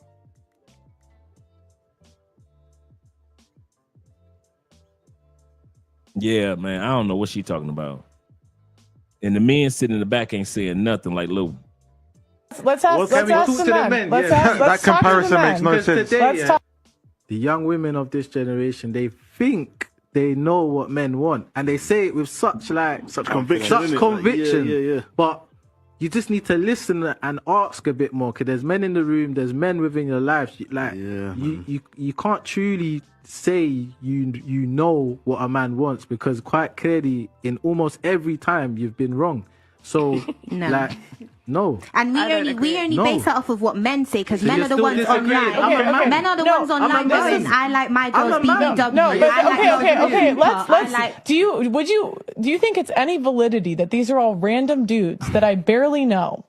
Barely. No. That random. So this is at random. So if they give you an answer and it's all the same, would you say that says something about men? So I'm going to ask them. I don't know what they're going to say. I don't know them. I can't influence them. I would say that a lot of men follow each other's mentality. Like, so they don't speak their own tune. I don't think they speak their real full. And I'm going to follow up and say as well, there's like men that deep down, they love big girls, but they're embarrassed to show it because their group don't like big girls. So if they speak up and say, well, I like it, like you just said you like big girls, that's real. Because most guys will follow what each other man says. And I feel like maybe like, I feel like early 2000s 100%, being thick, being even my size, like obviously I'm a bigger girl, innit? I don't think I'm fat. Other people might think I'm fat, but I know I'm a bigger girl. But don't worry. No. I hate it when girls say, I'm so fat. Baby, you're not fat. You're gorgeous. Us guys love thick thighs and a girl that loves to eat.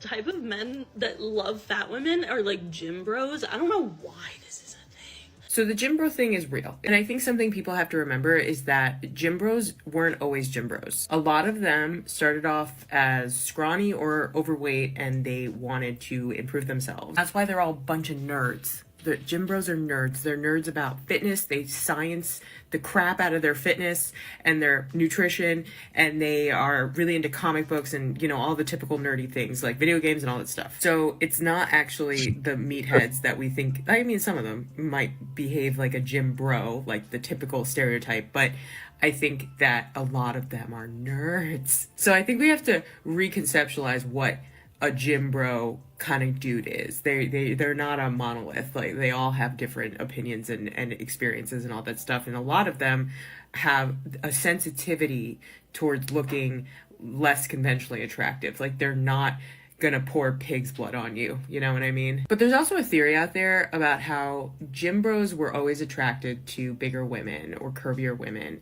and they became gym bros. They wanted to get bigger because they wanted to be bigger than the woman that they're attracted to.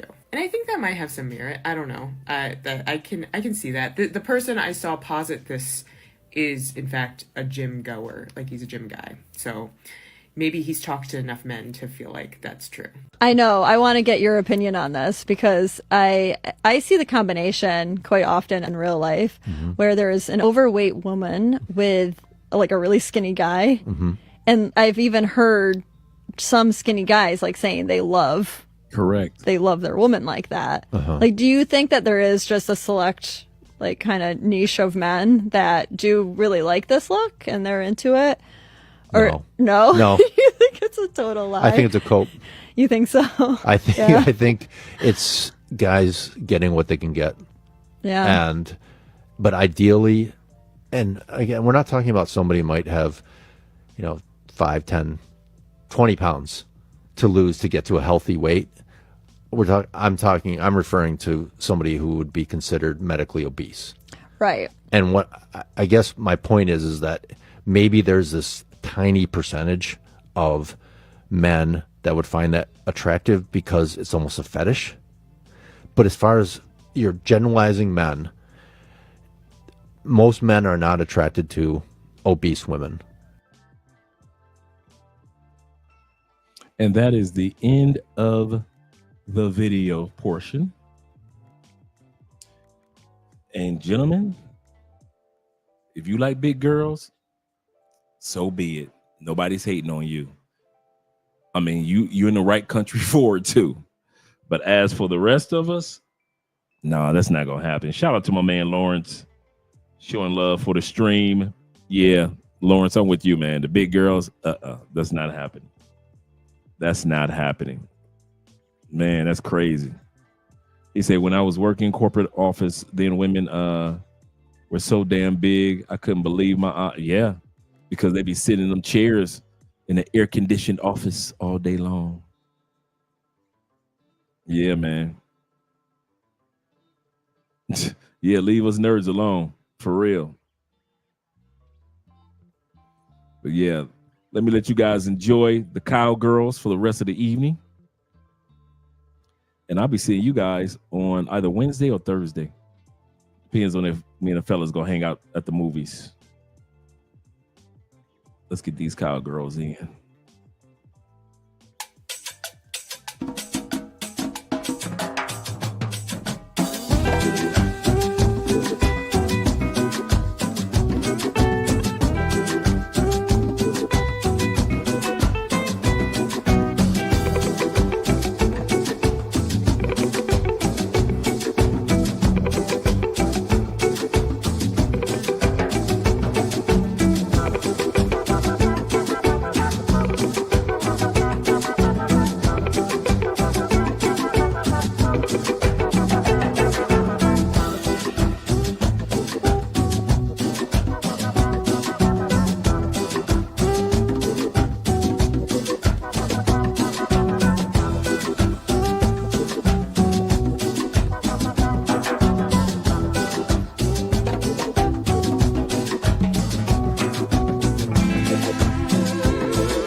Bye.